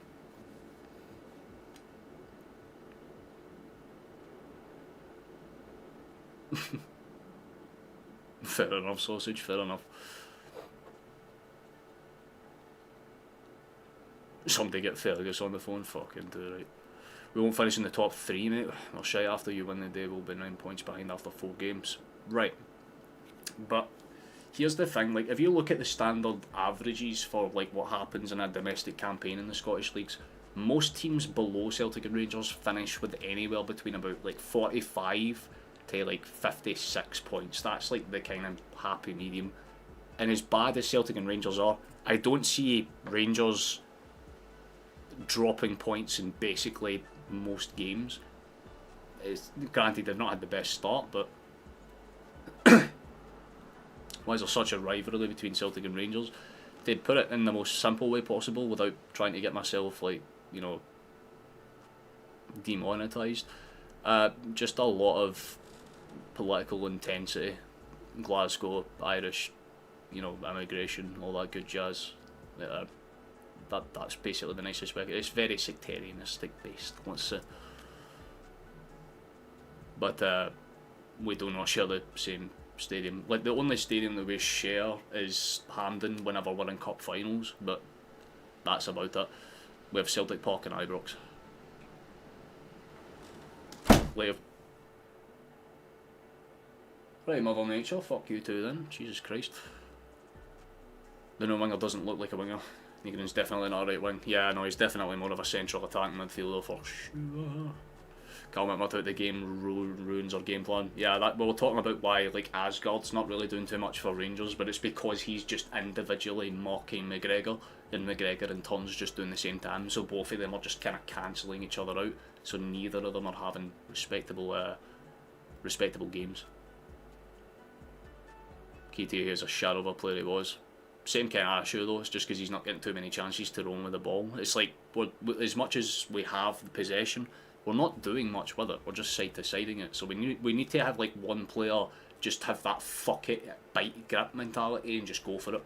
And for me, I think you've got someone like McCowan on the bench that would be able to come on and just be like, lads, can we fucking get our fingers out, man? Like, we are genuinely one of the best fucking, like, we have some of the best opportunities to capitalise and put Rangers in the gutter before August is even done, and instead we're leaving the door wide open for them to walk away and get a very big win, which isn't just for their morality but for momentum too, because if Celtic suddenly slip up 2 very crucial games back to back, morality starts to get kicked in, you start to worry about it, and then maybe you know, kick on and get another weird draw against something like fucking Hibs next month, or Motherwell, or whoever else. It's, you know, it's one of those.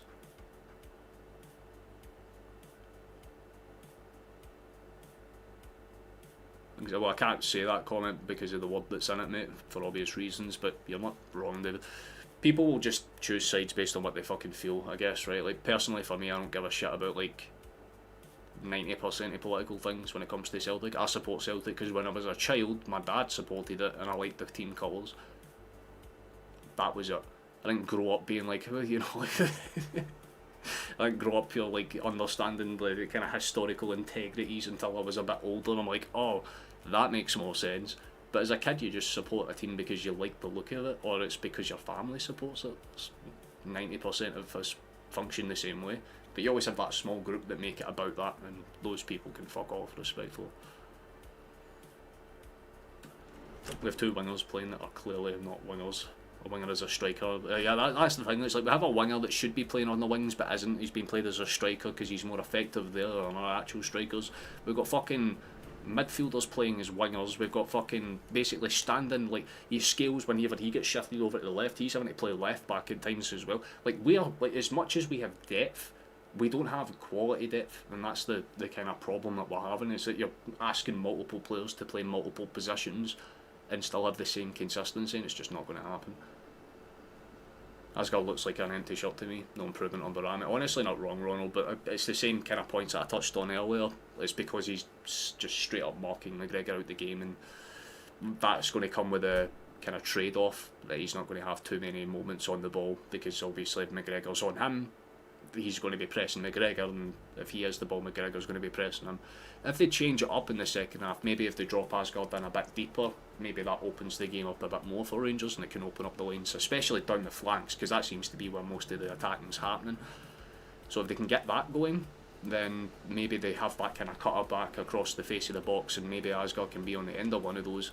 But again, it depends if Martin's willing to change the shape. And right now, he's not got much reason to change what he's doing, because Rangers have probably been the better team in terms of chance creation. But they can't let Celtic in behind, because there's been one or two times where we have. And if it wasn't for that Tavernier dive with that ball over the top of our bar, like we could have had another 1v1. Yeah, like, you know, it certainly opens up the... It's just about changes and who's got the more subliminal ones. I don't think Rangers have made any changes. I'm trying to see if there's any names that are different heading out the tunnel. Looks all the same to me. Yeah, Rangers have made no changes. I don't think Celtic have made any changes either.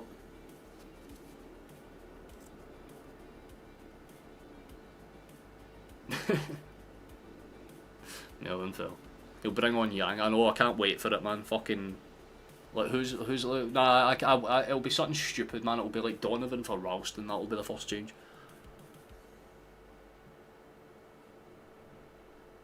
But I don't like the fact that we don't have a natural centre back that's like on that bench that we can really, like, you know, rely on.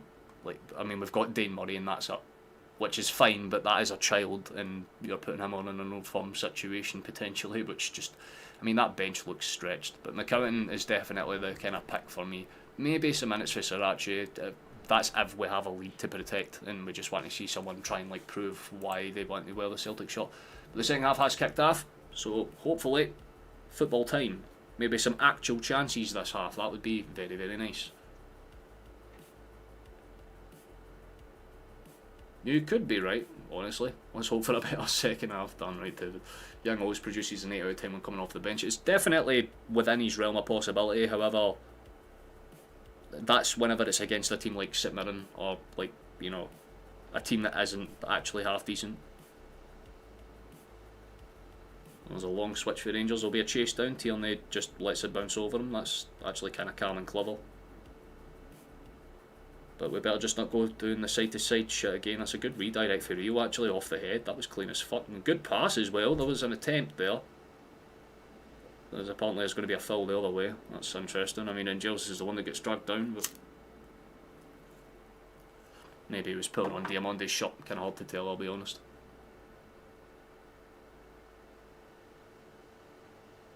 Thanks for not kicking me out for your language. Not to bother at all, David. That's why this chat exists.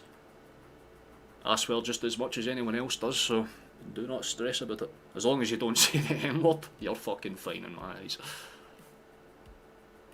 His decline started 2 years ago. We never replaced Kukamakis, that is true. Never replaced Matt O'Reilly. 18 months to replace Jota, with the replacement being himself.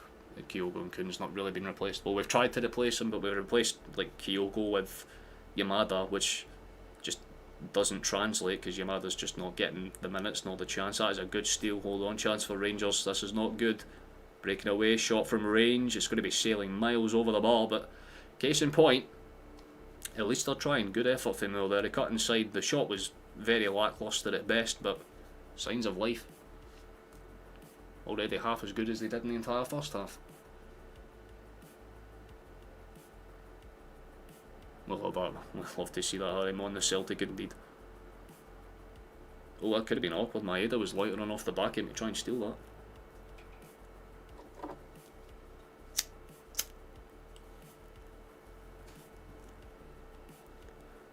Hey lads, that was a bit too easy. Oh Jesus Christ, and they're stumbling all over each other trying to get the ball away. Lads, can you just fucking communicate, man? Don't think Cutler Vickers has said a word. Like I said, we're not doing shit. Like, Rangers are genuinely not doing anything to force the issue. We're making our own mistakes, man. I'm half expecting Cutler Vickers to turn around and punt it into his own fucking net. Oh, Jesus Christ, man. 34th best team in Europe against the 58th best according to the stats. Add like a 1 at the start of each of those numbers and you're probably more accurate.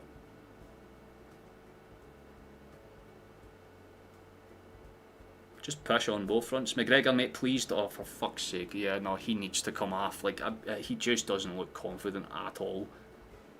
Shoulders look saggy. They don't look fired up at all. Like, at least Rio's trying to pass forward every now and then.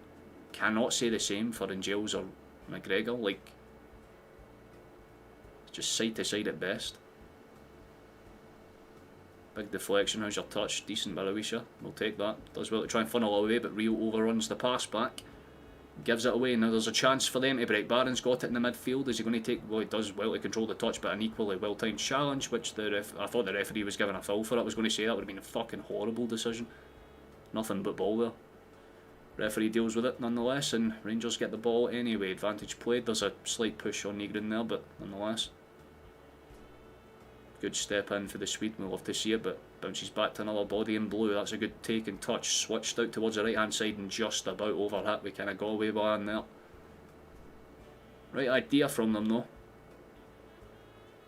And we just try and play a quick throw and pass around the back again, because that always works. You're literally relying on Maeda to try and hold the ball up as a 5'7" fucking Japanese man against like two fellas that are both 6 foot plus. Damn. Our press has gotten worse basically every season under Rodgers. When Ange was in, our press was the best in Europe. In terms of like creative output, 100%. But the one kind of counterpoint. Oh my god, wait, is it? Oh no, that's not a foul, referee! You can't fucking play the... That is such a gimp move. Blow the whistle immediately. Don't just fucking wait 10 minutes. And again, it's another flop. I stand corrected. The other angle he got studied. Never fucking mind, it is a foul. It looked like a flop. The reverse angle showed otherwise. But Jesus fucking Christ, man. Like, he waited about 10 seconds with a whistle in his mouth, and it wasn't until the pass was perfect. Just blow straight away in that case, man. Walloper of a ref. There we go. Big deflection. It's out. Celtic have a throw in. Basically in our own half still.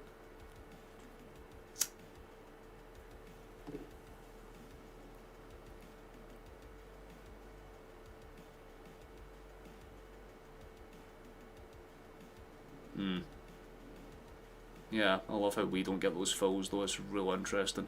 Nonetheless, ball into space, good step and steal. Celtic will have to try and break out for the back. There's a pass down to Barrowisa. This is where you should show your stuff, big man. He likes to take his men on. Tries it, gets pulled there, and the referee doesn't give a fuck, and it's a throw-in for Rangers. This is what I'm saying. Just be consistent, Chief. If you're giving fucking Asgard fouls for similar shit, we should have had 2 in back-to-back fucking sequences there. Neither given. Celtic win the ball back. It's an awkward pass, well taken and controlled, in fairness, by Angels. Bartoluisha goes down again, and finally the referee decides to give us a fucking foul, probably for the least effect. Oh, that's a ball into the box, chance, and it's a... I'm not sure if it was a shot or a cross, but Rio didn't get a hold of it, and we still have yet to have a fucking shot.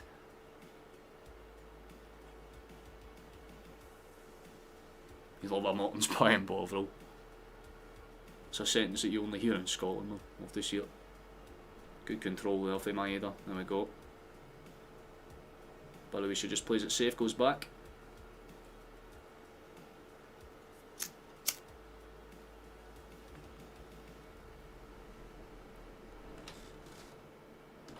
Good step inside. There we go, Carter. That's what I wanted to see more for you, big man. That's where you do your best work. Ball out to space, it just opens up lanes. Big deflection, you should just let that run and maybe get a whip cross away. Does get a cross, there's a body going down in the box. I didn't see what happened, I'll be honest. I'll just need to wait and see if there's a replay. Could be another similar situation to what happened with Miovski in the first half, tangle of bodies and someone's gone down. Half-hearted appeals at best, and Rangers are on the break on the counter-attack. Tierney doesn't get fucking on his man though at all. Ball's whipped in! I hate that camera angle. I thought Scales had deflected into his own net for a half second there. There's a huge row for the Rangers support and appreciation for that attack, because he did really good to get past Tierney, but fucking hell, it was way too easy again. Thankfully Scales, like, it fucking hell, man, if it didn't take that weird bounce off his body. Could have deflected into the net and it would have been our own goal. That would be a typical way for us to fucking lose a game like this. Like I said, if you're going by terms of who's playing the better football, it's hard to argue that Celtic are playing the worst stuff, but in terms of chance creation, it's all Rangers. Best we've had is a couple of crosses into the box, and that's about it. No actual fucking shot still. Technically one, I guess, but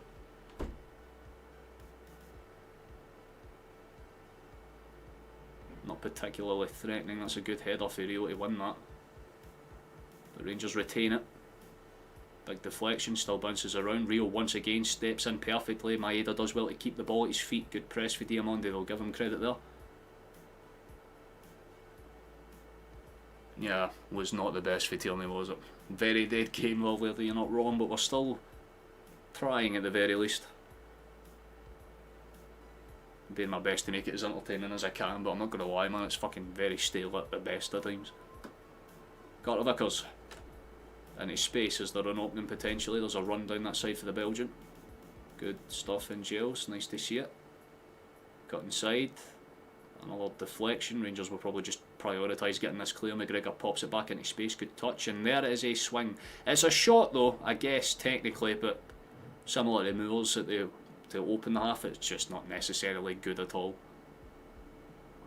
Sails comfortably miles over the bar. You don't want to be negative, you just can't see us winning this. Yeah, I mean, honestly I'm not too sure. Like, it's one of those where both teams are very much capable of winning this and losing this at the same time. Just everything feels flat, man. Oh, for fuck's sake, there's another really iffy pass out for the back. Why do we pass out for the back when Schmeichel is not good with his feet, Carter Vickers is okay at best, and Scales is more of a header merchant? Decent enough for Tierney, step inside, good feet, big man, come on, run it. That's better, that's more you. It should be a foul. Referee eventually kind of rings it back, but don't know why we didn't just continue the fucking attack, to be honest with you. Gassama doesn't look too pleased by it, but it is a foul. But I am in agreement that Tierney should have just kept running. He had all the space in the world to aim it unless something happened after the ball. Oh, that's a few times him and Diamande have collided in the middle of the pluck. I was wondering, I was like, I guess they pulled it for the foul on Tierney and then it was, yeah, just talking on the aftermath. I was confused. 0 each would be a result given. I know, but it would be 3 games fucking... 3 games straight that I would have covered that have basically ended the same way. Just 0-0, 0-0, 0-0. Each one gets more and more frustrating, basically. But as your Rangers fans are in the same boat.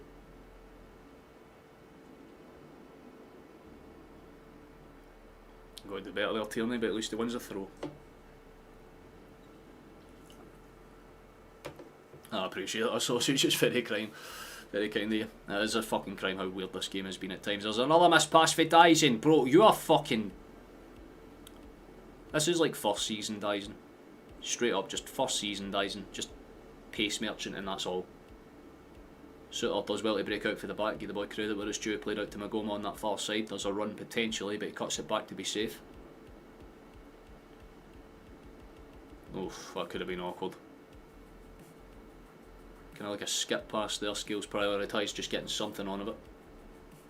How long is AJ out for? At least for the first 3 or 4 Champions League match days, I believe. It's a few weeks. Definitely until pretty much the end of next month, if I remember right. It was like 5-6 weeks when he got injured, and it's been about a week or 2 since that's happened, so give or take.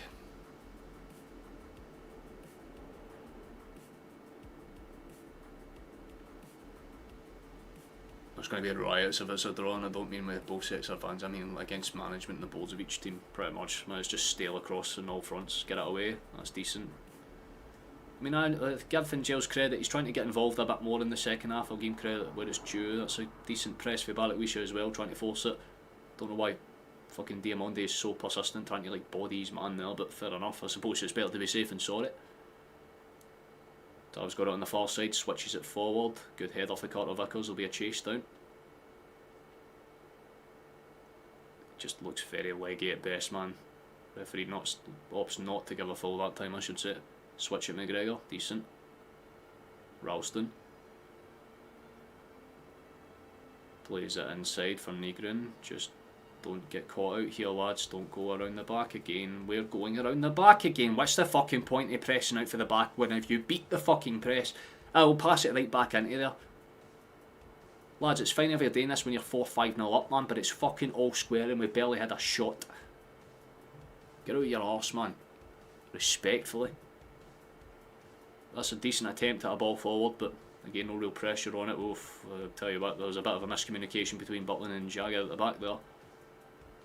Throwing for Celtic just in line with the Rangers box, basically. We could go for a long throw, but we very rarely fucking do, so you'd expect this one to be short. You're going to head game's not working for me at all. I'm fine. I'm more than happy to loiter around if you want, Caden, but if you're off, mate. You enjoy yourself. If Celtic had a shot, technically yes, one. It was very poor, I'll be honest. Unless we can do something with this. Here we go. Rio have a crack, big man. He does have a crack. It's on target. There we go. It's a shot. Could have done better with it with the time you had, but it's something.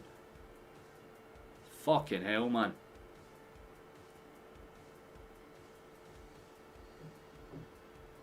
Run it. Stay with him. Stay with him. That's good enough. Rio, that's good enough, big man. Decent. Looks like the midfielders are starting to wake up very slowly, but it's like a bear out of hibernation. But finally I can see some claws. Just need to see if they're willing to dig in and actually get some meat out of this. That would be nice.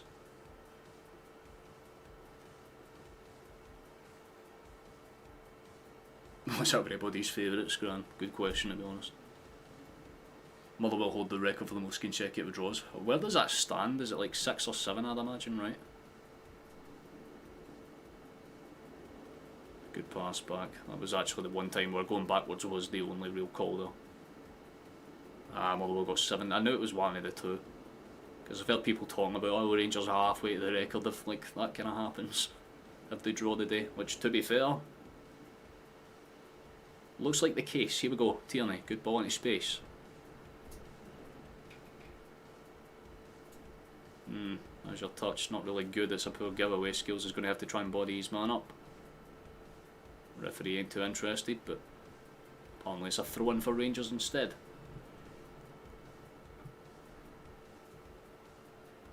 Can't go wrong with mentioning tatties, honestly. I feel that my soul is. I'm trying my best to be optimistic, but Jesus Christ, it is. It's getting a bit depressing. 2/3 of the way through this game, and I mean, barely. I'd say about 4 or 5 shots between the two sides. Genuinely, for an Old Firm game, this is past poor, man. Glasgow derby, whatever you want to call it. Like, it doesn't feel like one of those types of matches. This feels like a fucking Livingston versus Cimarron. I am getting really fed the fuck up with the fact that you keep doing this. Can you stop your fucking shit? I'm just going to close the window. I'm really getting fed. Like, you can fuck up. You fuck off. I'm sorry, you're going to hear a lot of like noise, but I prefer that to my door getting slammed every 10 fucking seconds because it's an awkward pop. Rangers have it in the box. It's cleared up and away, and more up than away. Ralston's stupid fucking square feet put that one out for a corner kick. Fair enough. Rangers have dragged Celtic down this past 9 months. They're so bad and it's affecting Celtic. Well, that's just the board going, oh, all we need to do is be slightly better than Rangers, and that's what this translates to. Us dropping down to kind of match everyone else's level, which shouldn't be the fucking thing you should be doing at all. Let's see. Fish and liver on your pizza. Ah, look at that, Schmeichel catches it, good stuff. Usually I see that get bobbled.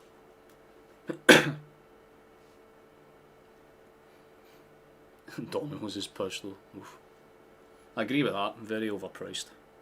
That's got to be a foul, ref. Come on, fuck man, he's caught him clean there. Yellow card, surely. And now Diamonde's trying to get in Gilles' face again. He's just trying to wind up Merchant. Pass off. Stupid wee cunt. That's definitely a yellow. That's like undisputed. He catches him and drags his leg for like a solid second.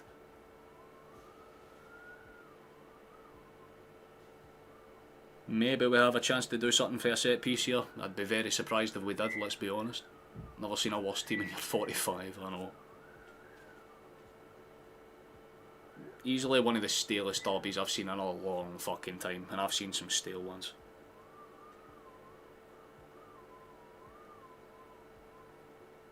The only thing that should realistically be on like pizza is meat based things, pepperoni, meat feast, those types of things, they go hard. Right, set piece opportunity. Please give me something to smile about in my life. Ball into box. God fucking damn it, it's a loose ass header. McGregor has a crack for range, big deflection. I respect that so much. He went for an overhead kick. If that went in, I would have fucking lost it. Okay, that was a baller move, but there's a miscommunication between Schmeichel and his defence there, and I mean Celtic still retain the ball, but fuck me, there was an overhead kick attempt in one of the most boring ass games I have ever seen in my life. There was an overhead kick attempt. Holy shit. I want to see the replay of that back because it wasn't actually a bad attempt, but we have changes, so it looks like Arn's going to be coming off. Which honestly makes sense because he looks like he's getting wound up and annoyed. But Mbalik Wisha is going to be hitting the pitch, and guess who's coming on? James. Fucking score, James.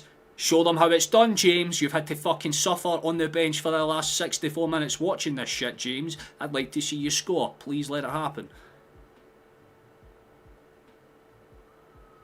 Oh, Jesus Christ, how's that now? I was going to say that should have been a foul as well. Tripped him up, Barron doesn't look too happy, but same rule applies, he clipped his heels, Chief.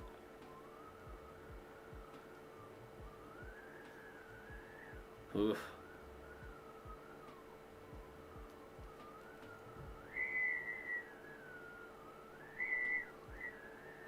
Exactly, I think it's called dominoes. You fall over.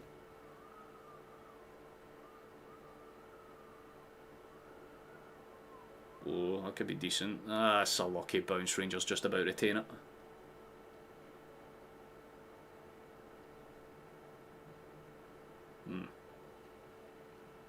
James might be gashed, David, but he's still James. And I will like Forrest until he makes a mistake. If he misses a sitter, then I'll call him a cunt immediately. You have my word. Why would you go for range for there?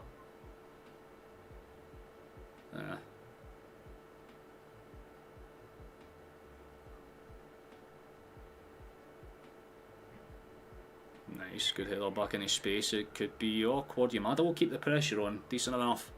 Already there seems to be a bit more poignancy on our front line. That's good because Yamada's actually allowing Maeda to free roam a little bit. Good touch for McGregor to win that ball back. Pokes it back towards Scales. Sensible, calm, clean. A lot better. This is, you know, signs of life, man.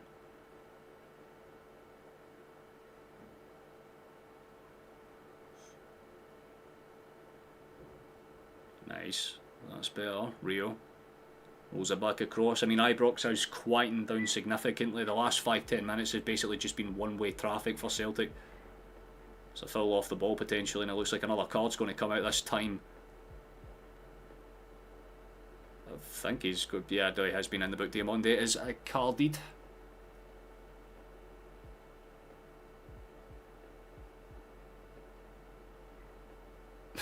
By the way, worse than Oldham. Fuck. That's one way to summarise it, actually. Oldham is an interesting comparison, I'll say that much. Good shot pass, right, come on boys. Falkirk is bogging. I had a cousin that lived up there for a while and she kind of said the same thing. It's like it's got nice bits of nature and the rest of it's just shite. Dyson. Cuts it back. Here's Tierney. Come on, man. Plays it short. Benji. Decent. Good hold up. He's under pressure. Referee doesn't seem too interested in giving a foul, man. He's getting fucking hounded and his shot pulled every 10 fucking milliseconds. Referee ain't interested though. Butland panics and clears it away, and you can see the entire Rangers defence shouting at each other. Ball into the box is half decent for Celtic though. Hold up's half alright, but it just kind of gets taken over way too easy there. It's not a penalty at all. Don't even fucking bother wasting your time asking, mate. Just got bodied, plain and simple.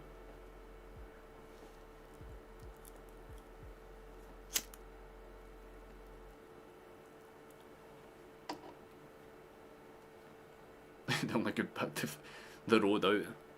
Aye, the fucking dirt paths, you mean?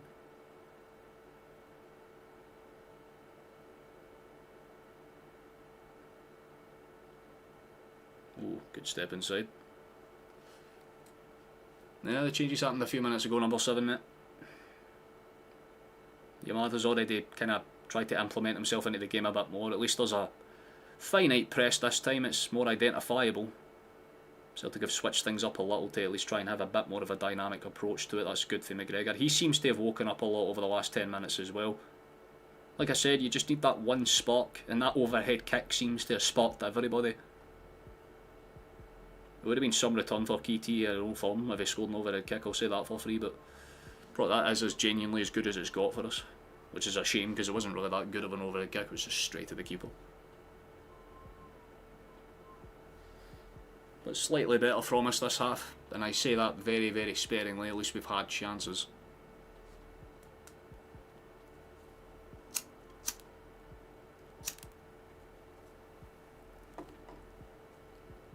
Well, shite can't exist without an asshole, Gaz. That's what I say. I don't even why I say that, Jesus Christ. Ralston is so negative. Yeah. I don't disagree with. Scales sends it forward, that's good. How's your hold up? He's getting fucking pulled and pushed every 10 seconds, man. That should honestly be on a yellow himself. He's gotten away with a few of those. Referee cautions him for, I think, the 4th time now. I like the ball into the box. It was respectable, but you're asking a lot of my aid to get there. Not too bad at all, though. We'll take a corner kick.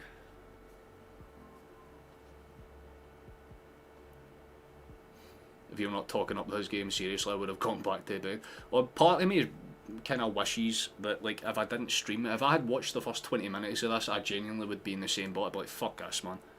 Like, I'm already sleep depriving myself enough as it is, man. I've got a Canadian bird, so I'm awake till like 7, 8 in the morning by definition anyway. Doing this on like 4 hours sleep. Less than that, anyway.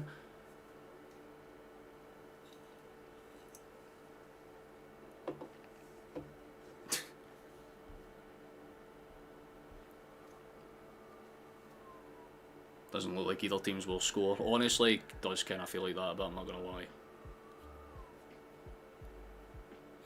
Oh, that's a good ball. You could have chased that a bit better, Yamada, mate, but right idea. Slightly better. Again, at least there's an actual identity, what we're trying to do. Something at least. Is my header still on? He is still on the pot, big man. Absolutely so. Just the 2 changes for us so far. Shin obviously being brought on in Forest as well. For in Jails and Balagwisha respectively. Oh, and it looks like Sarah. Oh, there we go. Yeah, we're going to get our new boy on. Tierney is off, but it means that we get to see what the new boy Fiboka has to offer us. Obviously, he signed on loan less than 36 hours ago. So he's been thrown into the deep end straight away, 20 minutes at the fiercest ground of your rivals. Go on, Sriracha, big man, it'd be interesting. Rangers have got some changes of their own coming up, including Dessers. So they're going offensive for the last 20 minutes or so. It looks like that's their game plan. Ant-Man is on as well. Somewhere Paul Rudd is watching this, quaking in his boots. That could be a bad giveaway for skills, but Schmeichel will get out there, surely, quite comfortably, punts it forward. I didn't honestly see who the 3rd change was for Rangers. I'll confirm when the graphic comes up. Ball sent over the top. Ooh, awkward corner. Not really even much better for Schmeichel, who puts Ralston under pressure, and he's just going to have to try and funnel up the line. And it's out for a throw-in. Fantastic. Waffle put on the draw. I would, as of now, yeah, maybe it's one of those. Didn't he watch us on off? Yeah, he came on the park not too long ago. It's kind of hard to tell what we're doing with our formation, so I'll just check to see if it's confirmed it here. But yeah, like, just changes in the right areas all across the park. Most of it was just 2 changes the Rangers made. I thought it was 3 they made. Never mind. Well, got them all right then.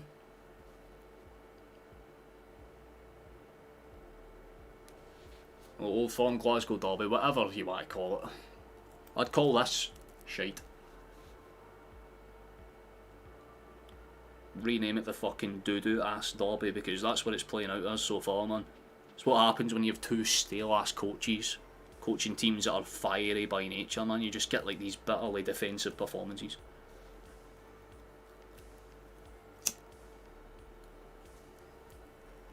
You got a 12 to 1 on a 0 well. Actually, pretty good fucking odds. Hope it comes through for you, David. I think all of them should go to extra time and penalties regardless of the game. Give us some more extra. Oh, Jesus, I imagine having to do that. Like at end of season when it's like one of those rubber matches, it means fuck all. It's like, yeah, extra time and penalties for those.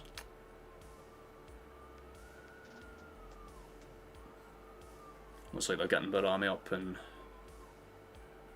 ready to go as well.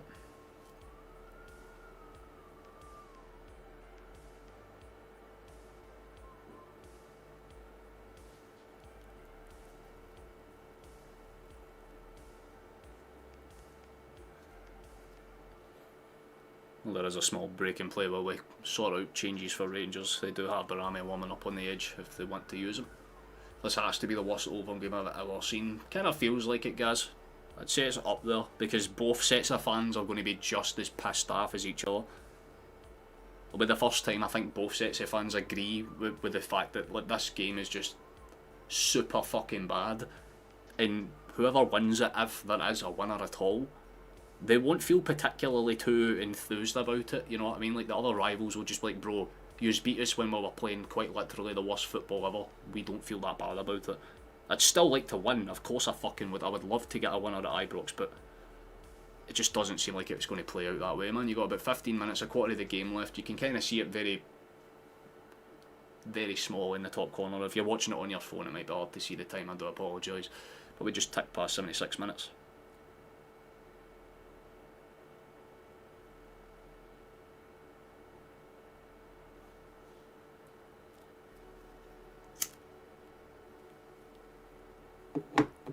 That's a good steal.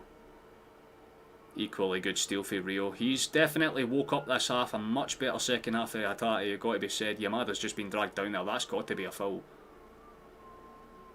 But Asgard is officially off. Barami is officially on. Now, what did you make of the Europa League draw, by the way? I know there's a couple of Rangers fans in here as well. It's kind of curious that we got 3 of the same teams. That's a bad giveaway for Rangers. Shot for him. Range ain't half bad. That's a little bit better. It's still off target, it's got to be said, but a lot closer to the net this time, so you have to give credit where credit's due. At least Yamada's trying to get in the fight as well. Like I said, there's a bit more about us offensively. Not too much, it's not a big increase. It's like a slight buffer. Rio was gash. Sometimes, most of the time he's absolutely fucking beautifully gifted. This game has just kind of been middle of the road. Some good passes, some good things here and there. Awful Europa League draw, hee-haw chance. I don't think it's like... It's one of those ones where it's a lot harder than it could have been, but it's not miserably bad. Like, there's definitely winnable games. Like, Roma's just the one that I'm like, that's going to be a class match one way or another. If we're playing like this, we're getting humped about fucking 7-8-0. Scales just about gets that one under control, mate. You've got to get that out. Jesus Christ, man. Maeda does well to body himself up just a bit. How's Celtic getting on? Can't he watch? Better in the second half, but better in the sense that it's like... minimal at best. Right, like, we're the better side now. It's hard to say that Celtic are playing the worst of the two teams. Celtic have had a much better second half than Rangers have had, but again, that's very minimal in comparison, right? It's like saying that you have a really good car and then you realise that car's a Corsa and there's cars that exist out there that are like just significantly better by definition. I like that attempt for Negrin to funnel it in behind to Maeda. Doesn't work out though, played out towards the left. Here's Sriracha, good ball into the box. Could be dangerous. Forrest's touch is decent, but he's again held up. And more importantly, held up well. Good touch for McGregor. Have a crack, big man. Could have had a crack, but he just doesn't funnel it out towards that space. Forrest gets to the byline, tries to force a cross. Deflection, I think a corner kick. Referee says no, because of fucking course he does. Everything is going their way now. That's a little... And of course, fucking, this guy is an absolute merchant of shite, basically, man.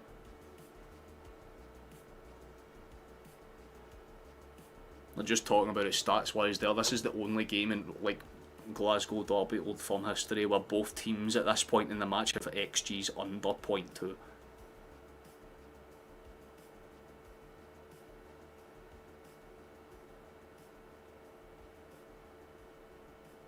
Good throw into space. How's your hold-up touch? Yamada, decent. Spins back. He's going to be put under pressure. He's going to do his best to funnel it. There's a lot of body blocking and falling happening all around. That's not good.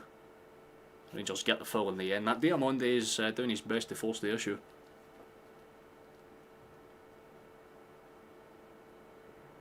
But he's got to toe his line carefully because he is on a yellow and he's still throwing himself into challenge. He's like he's not even cautioned. Still can't get your head around the decline of Scottish football. Just when I thought it couldn't get any worse, I see the Europa League drawn. It's just shite state of affairs.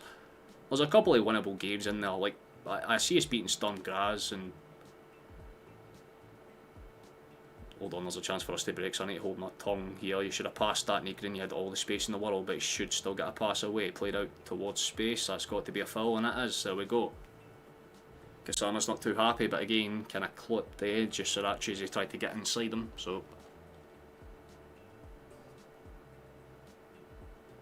A lot of money owes.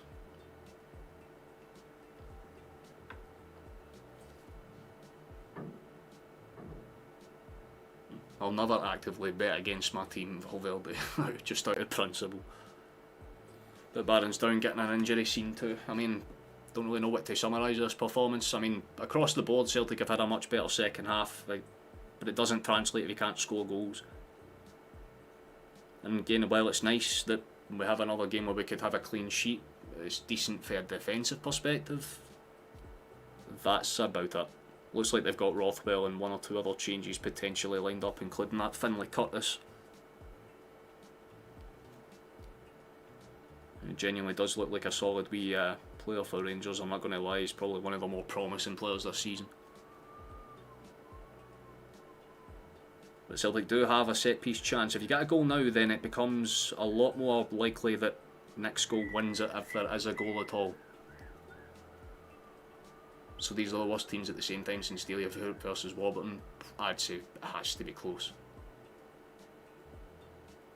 Even though that one game was an entertaining one to be fair. Oh yeah, even shite produces goals sometimes, but...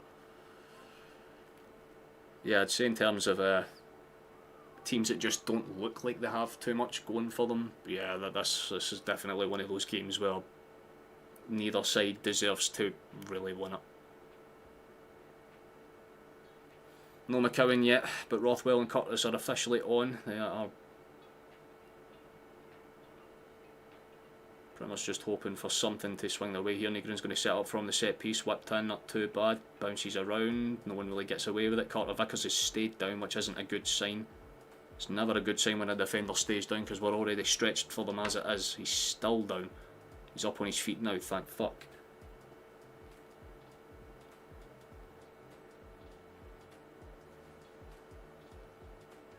Rio out towards McGregor. Kamanov played into space.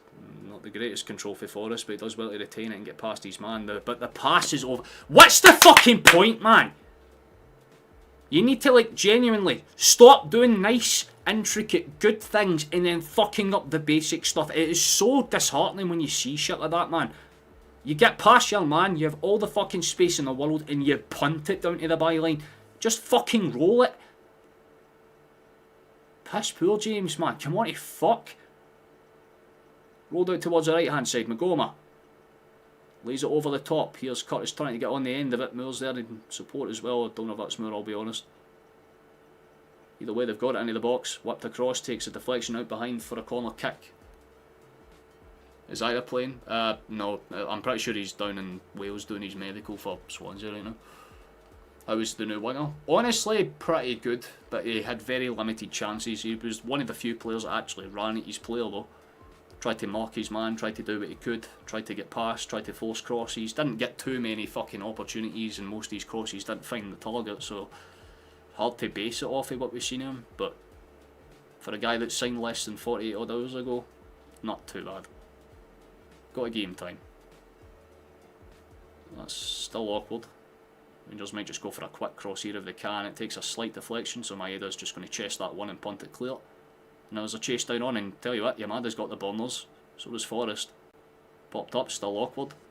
Yamada gets wiped out between the two of them. Referee doesn't look interested by it.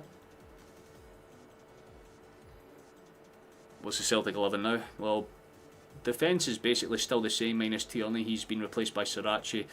And Giles was taken off and Pagana pushed in so that Yamada could come in behind. He's kind of playing as the anchor striker, and like I said, that kind of straight switch to drop Nygren in, and Forrest came up on the right. And that was the Balak we should change. They got shifted out to the left. So we still have two options if we want to bring them on. Watch towards the end of the game, not too bad. He wouldn't take on Tavernier. Sometimes he would. Usually Tavernier would just fall over and win the foul, that's what I was kind of saying. He had that one chance where he got past him brilliantly, and then Tavernier just flopped a call basically. Probably the best moment in the game for Balikwisha, but again, not really too much of a shining light. It's more like a very small, dimly lit glow.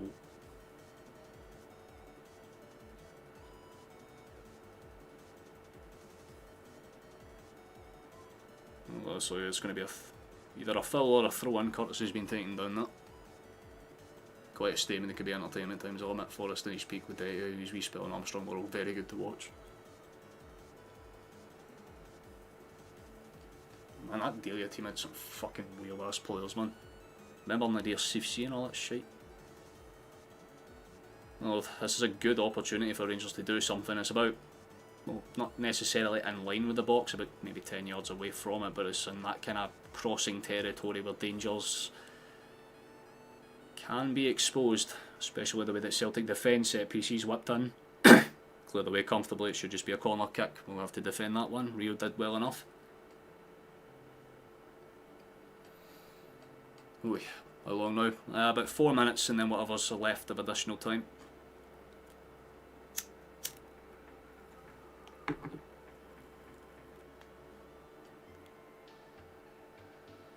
I don't think either team are going to be particularly too pleased with this, let's be honest. But it's going to be swung in Tavernier near post, headed away again by Celtic. It's going to bounce back out to the skipper for Rangers, he'll cross it in.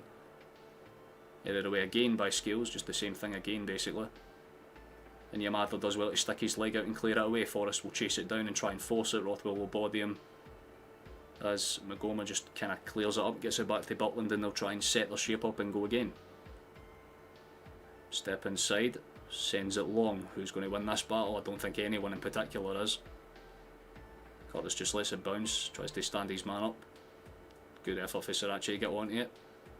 Gives the ball away though, good press from them into space, good body block, that's not a penalty at all. Oh, Jesus Christ, yeah, there's a lot of physical battles happening there, and I think another card might be potentially be blossoming here. It's a poorest Celtic team you've seen in living memory. It's bad as the early 90s. I mean, I wasn't alive then, thankfully.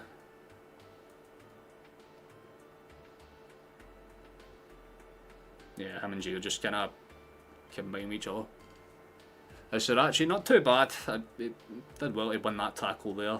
He was kind of 2v1ing though. What was Steve Clark inflict upon us now? I know, this is the thing about being a Scottish football fan. It's like, you're great, I get to take a break from watching stale 0-0 draws to watch us get hammered like 3.5 of Greece. Smashing. What's the point in bringing McCowan on now? This pisses me off. Like, it's the 88th fucking minute, Chief. What do you expect him to do for you? Rio's going to come off, and I mean, to be fair, give the lad credit. Probably the best player of the second half by a comfortable distance. But McCowan's going to be like, what the? If I'm McCowan, I'm raging. I'm like, great, I get 2 minutes and then what, 3 maybe of additional time, 5 minutes to what, impact play.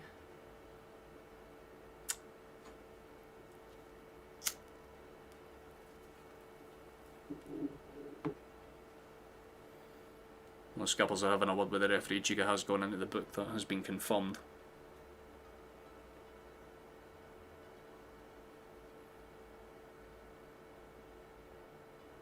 Yeah, I was going to say, honestly, why isn't Schmeichel punting it long at this point? You kind of have to maybe consider going for a winner.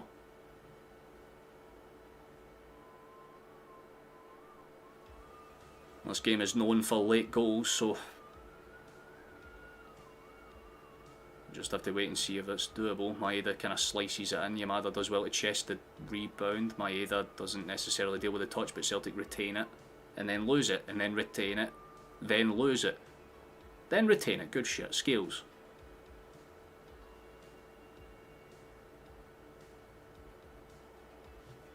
The Celtic ball was more ambitious for Rangers down in Division 3, bringing in Van Dijk. You're not even really wrong, mate. That's the shame about it.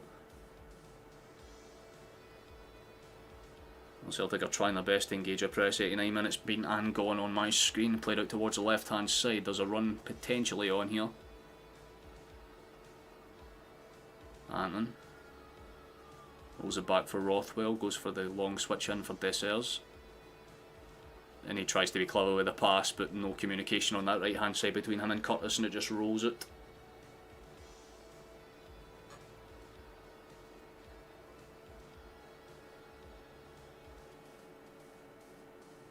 At least I have darts to watch after this, you know what I mean? If anyone in here's a darts fiend or happen to like it, then you got the well, I mean, I don't know the actual name of it, but I know it's the one in Antwerp.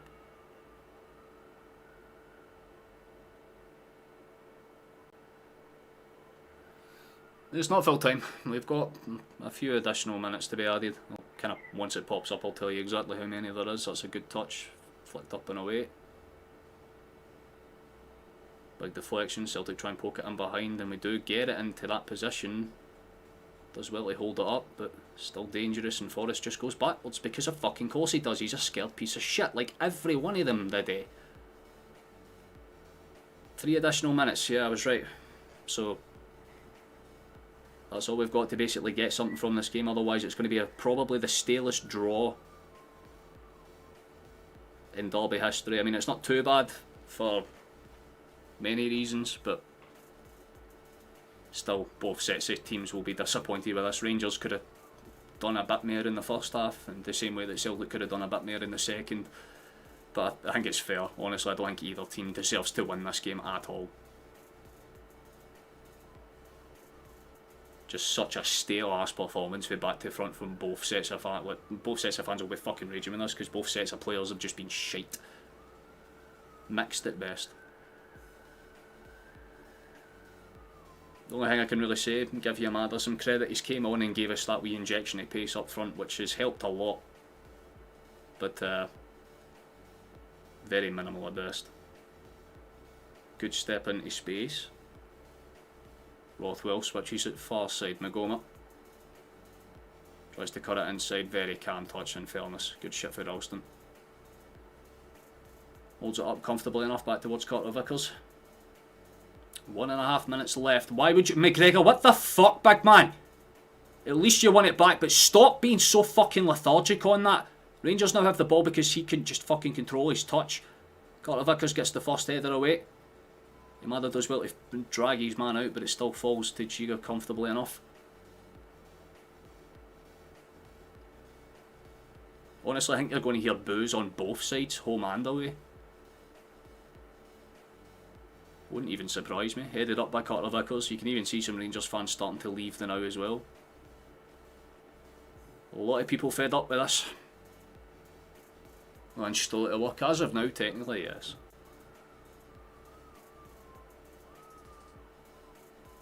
Headed forward, there might be a slight chase down. I respect the Forest for trying. 40 seconds left here.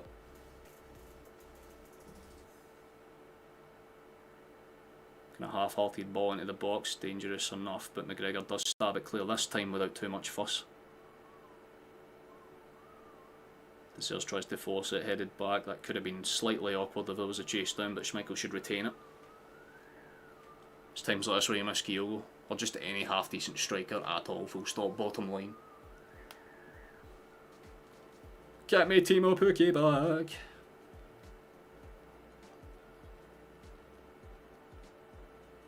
And that's full time. What a shit match that was.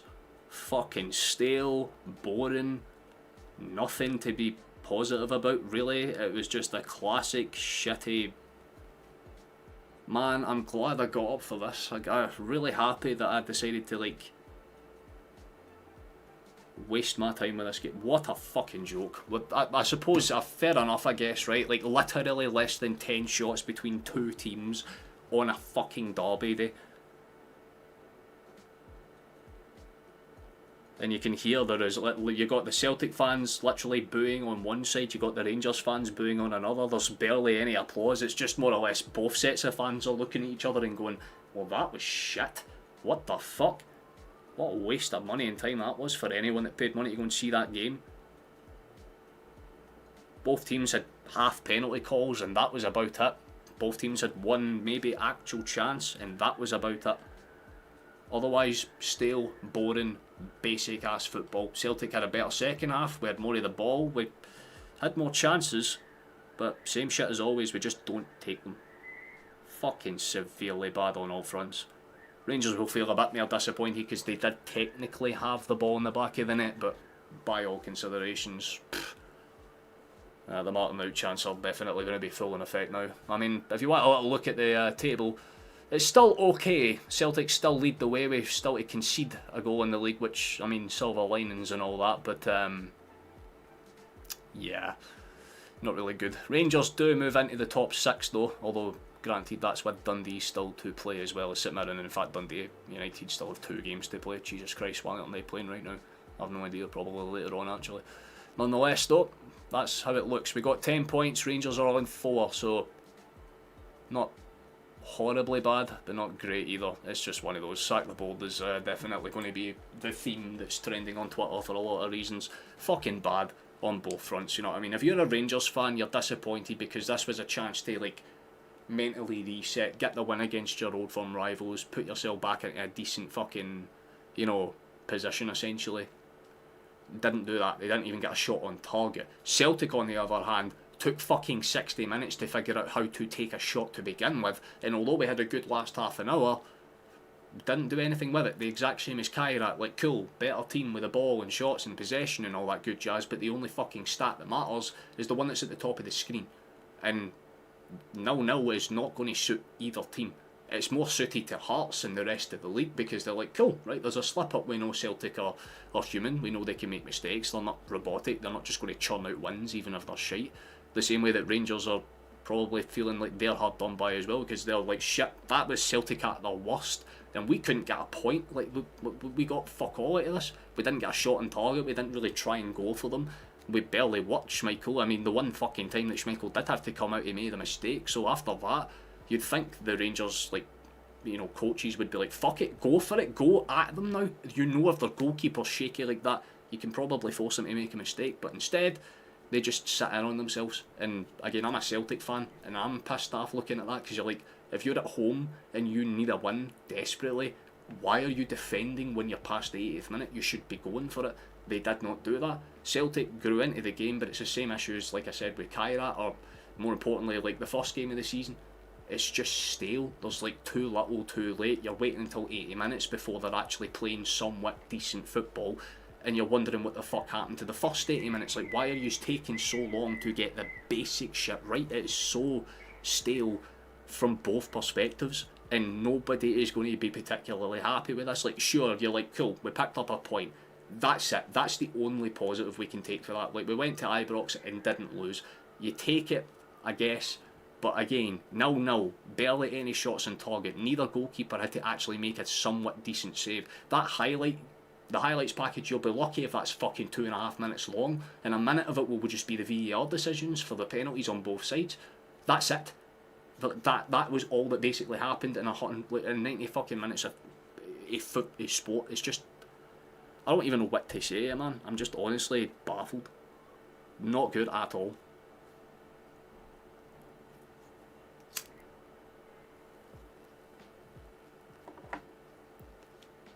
Celtic versus Hibs. Honestly, yeah, Celtic and Hibs and Rangers versus Hearts would be more interesting games than whatever the fuck that was today.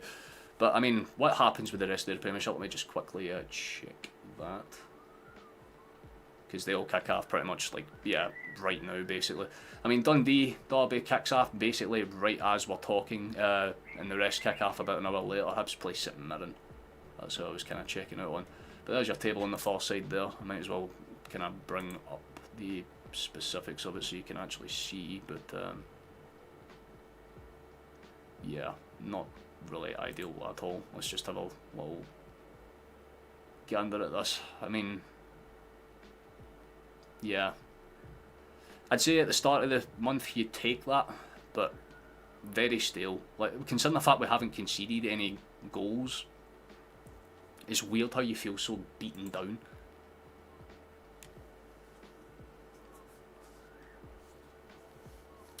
Genuinely, very similar comments there. Look on the bright side. That was a terrible performance, and we still never lost. So, yeah, take the little victories, I suppose, but that's about all we can have. Hearts and Azul smashes if we don't get our act together. Nah, because they'll do the same thing that they always do, to be honest. Like, I'm not worried in that sense. Obviously, you know, you'll keep tabs on the other games, but the only team that's keeping pace with so far is Hearts, and they've had a much easier run of games, let's say. But hey, we got something from it, so you have to take the kind of small victories where you can. Mother Nature can fuck off, honestly. That's insane. But yeah, I mean, I don't really know what else to add to that. I suppose I should check to see how many subscribers we gained. I know there was 2 that came onto public sub settings earlier on, so we might as well just check to see how close we are to 1700, because we should be actually kind of close, hopefully, by now. I think we're fighting just to get past like 16 now, so anything on that front I would honestly take. So have a little gander. Oh, we're genuinely 1 subscriber away. We're at 1699. Good number, funny number to be fair, but 1 away for 1700 dead.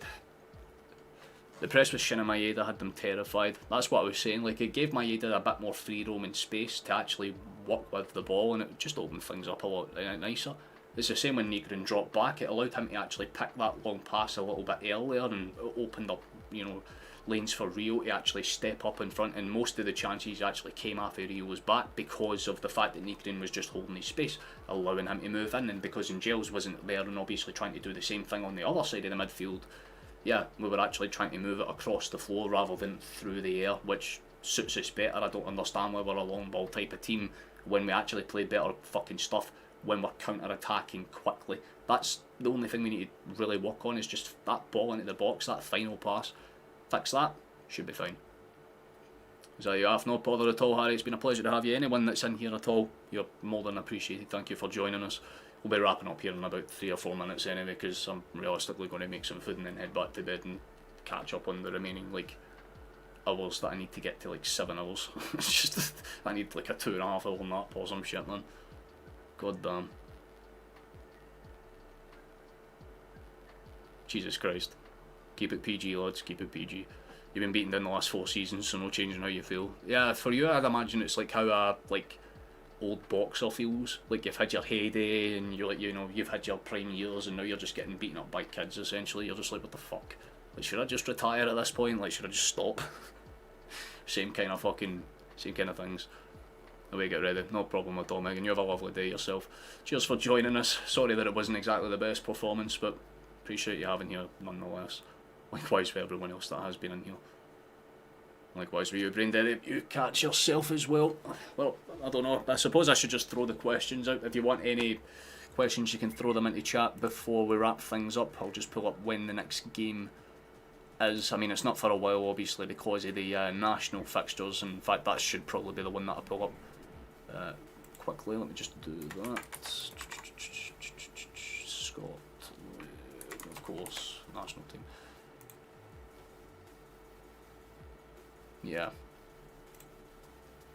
So I'll probably be covering these games. I mean, I don't know. I'll definitely cover the first one because it's a World Cup qualifier, definitely. And if we win it, I might cover the Belarus one and see if it keeps the streak alive. I'm just so scared to make a mistake after a couple of games.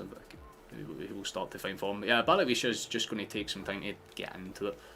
And once he does, they should be fine. It's just basically picture like Kuhn, not like when he came in January, like it took him 2 or 3 months before he started really kind of finding his feet. So yeah, kind of have to look at it from in that perspective. Not horribly bad, but not horribly good either. The next league game for Celtic is on the 14th of September. That's against Kilmarnock, and that might be a game I cover. Honestly, I'm not too sure.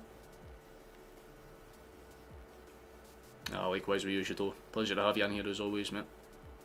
Hope the weather holds up for you today and you actually take some time, mate. Chill out, enjoy yourself, man. Hopefully you're not being worked too hard. I'll kind of maybe jump into the Discord for a little bit later on in the day, but yeah, for now, pretty much nothing else to really add. Like, I'm not pissed off, I'm not like sad by it, but I'm just frustrated because, you know, for a game that's as big as this on paper, you would have hoped that either side would have actually tried to attack a little bit more than they did, but sometimes that's just how the cookie crumbles, I'm afraid. But oh yeah, shit, one thing I should say actually before I wrap stream up, you might have noticed that some streams got took down recently, or at least they don't appear in the public live stuff. It's because I've put them under the membership thing, so if you become a member you get access to all of those like VODs that, you know, the kind of clip where the reactions are from, and I'll be doing the same with the national games as well.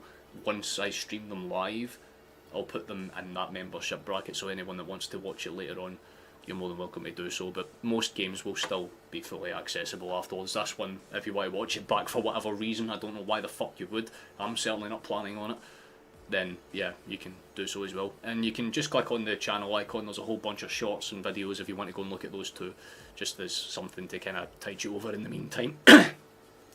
My throat, perfect time for it to start failing.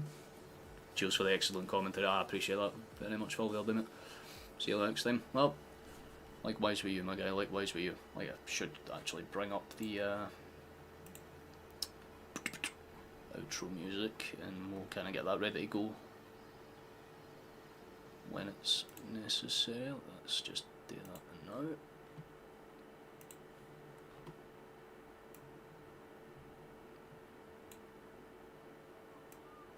Smashing, there we go. You have a toss in the 3 games. If we don't win, we're fucked the rest of the season. I'm pretty sure the same rules apply for us, mate. The next games are massive just on principle. And obviously at the end of the month you've got the first game in the Europa League. Those ones are going to be interesting as well, for damn sure. But I think we're going to get ready to wrap things up. So pretty sure that covers everything that needs to be dealt with. Yeah, should be. Right, okay, well, thank you for watching, thank you for coming along, thank you for taking the time to do so. If you've been here from the start or you've been here the whole time, it's appreciated nonetheless. Cheers to everyone that subscribed as well. We're literally one away from 1700, so hopefully by the time that we kind of do the next game, that might be over that little bracket and we've hit our first little milestone for the season, which will be quite nice. Disappointing in the sense that we didn't win, but that is what it is. The next league game, of course, like I said, that will be on the 14th of September, but I will be covering the one on the 5th against Denmark. If you're a Scotland fan or if you're just curious to see how we do in the World Cup qualifiers and you just like my commentary style, you're more than welcome to join us for this game as well. We'll probably get hammered about 4-0, but I'll suffer through it because I've suffered through shite football so much this season already. Might as well do it again. But aye, that's basically everything that needs to be touched on and covered. Yeah. To anyone that redeemed my membership over the last few days, by the way, I'm not sure who it was, but thank you for doing so, that was very kind of you. And yeah, that's basically everything. That's everything sorted, covered and dandy. I will see you at some point over the next week or so for that World Cup qualifier, which if we lose, great. But for now, as shite as we still are, Celtic are still the best goddamn team on planet Earth. I will see you in the next stream, boys. Pleasure having you on. hopefully we don't lose the next one. Until then, you know, everyone. Catch yous after. Sorry we suck ass, man. Bad. Real bad.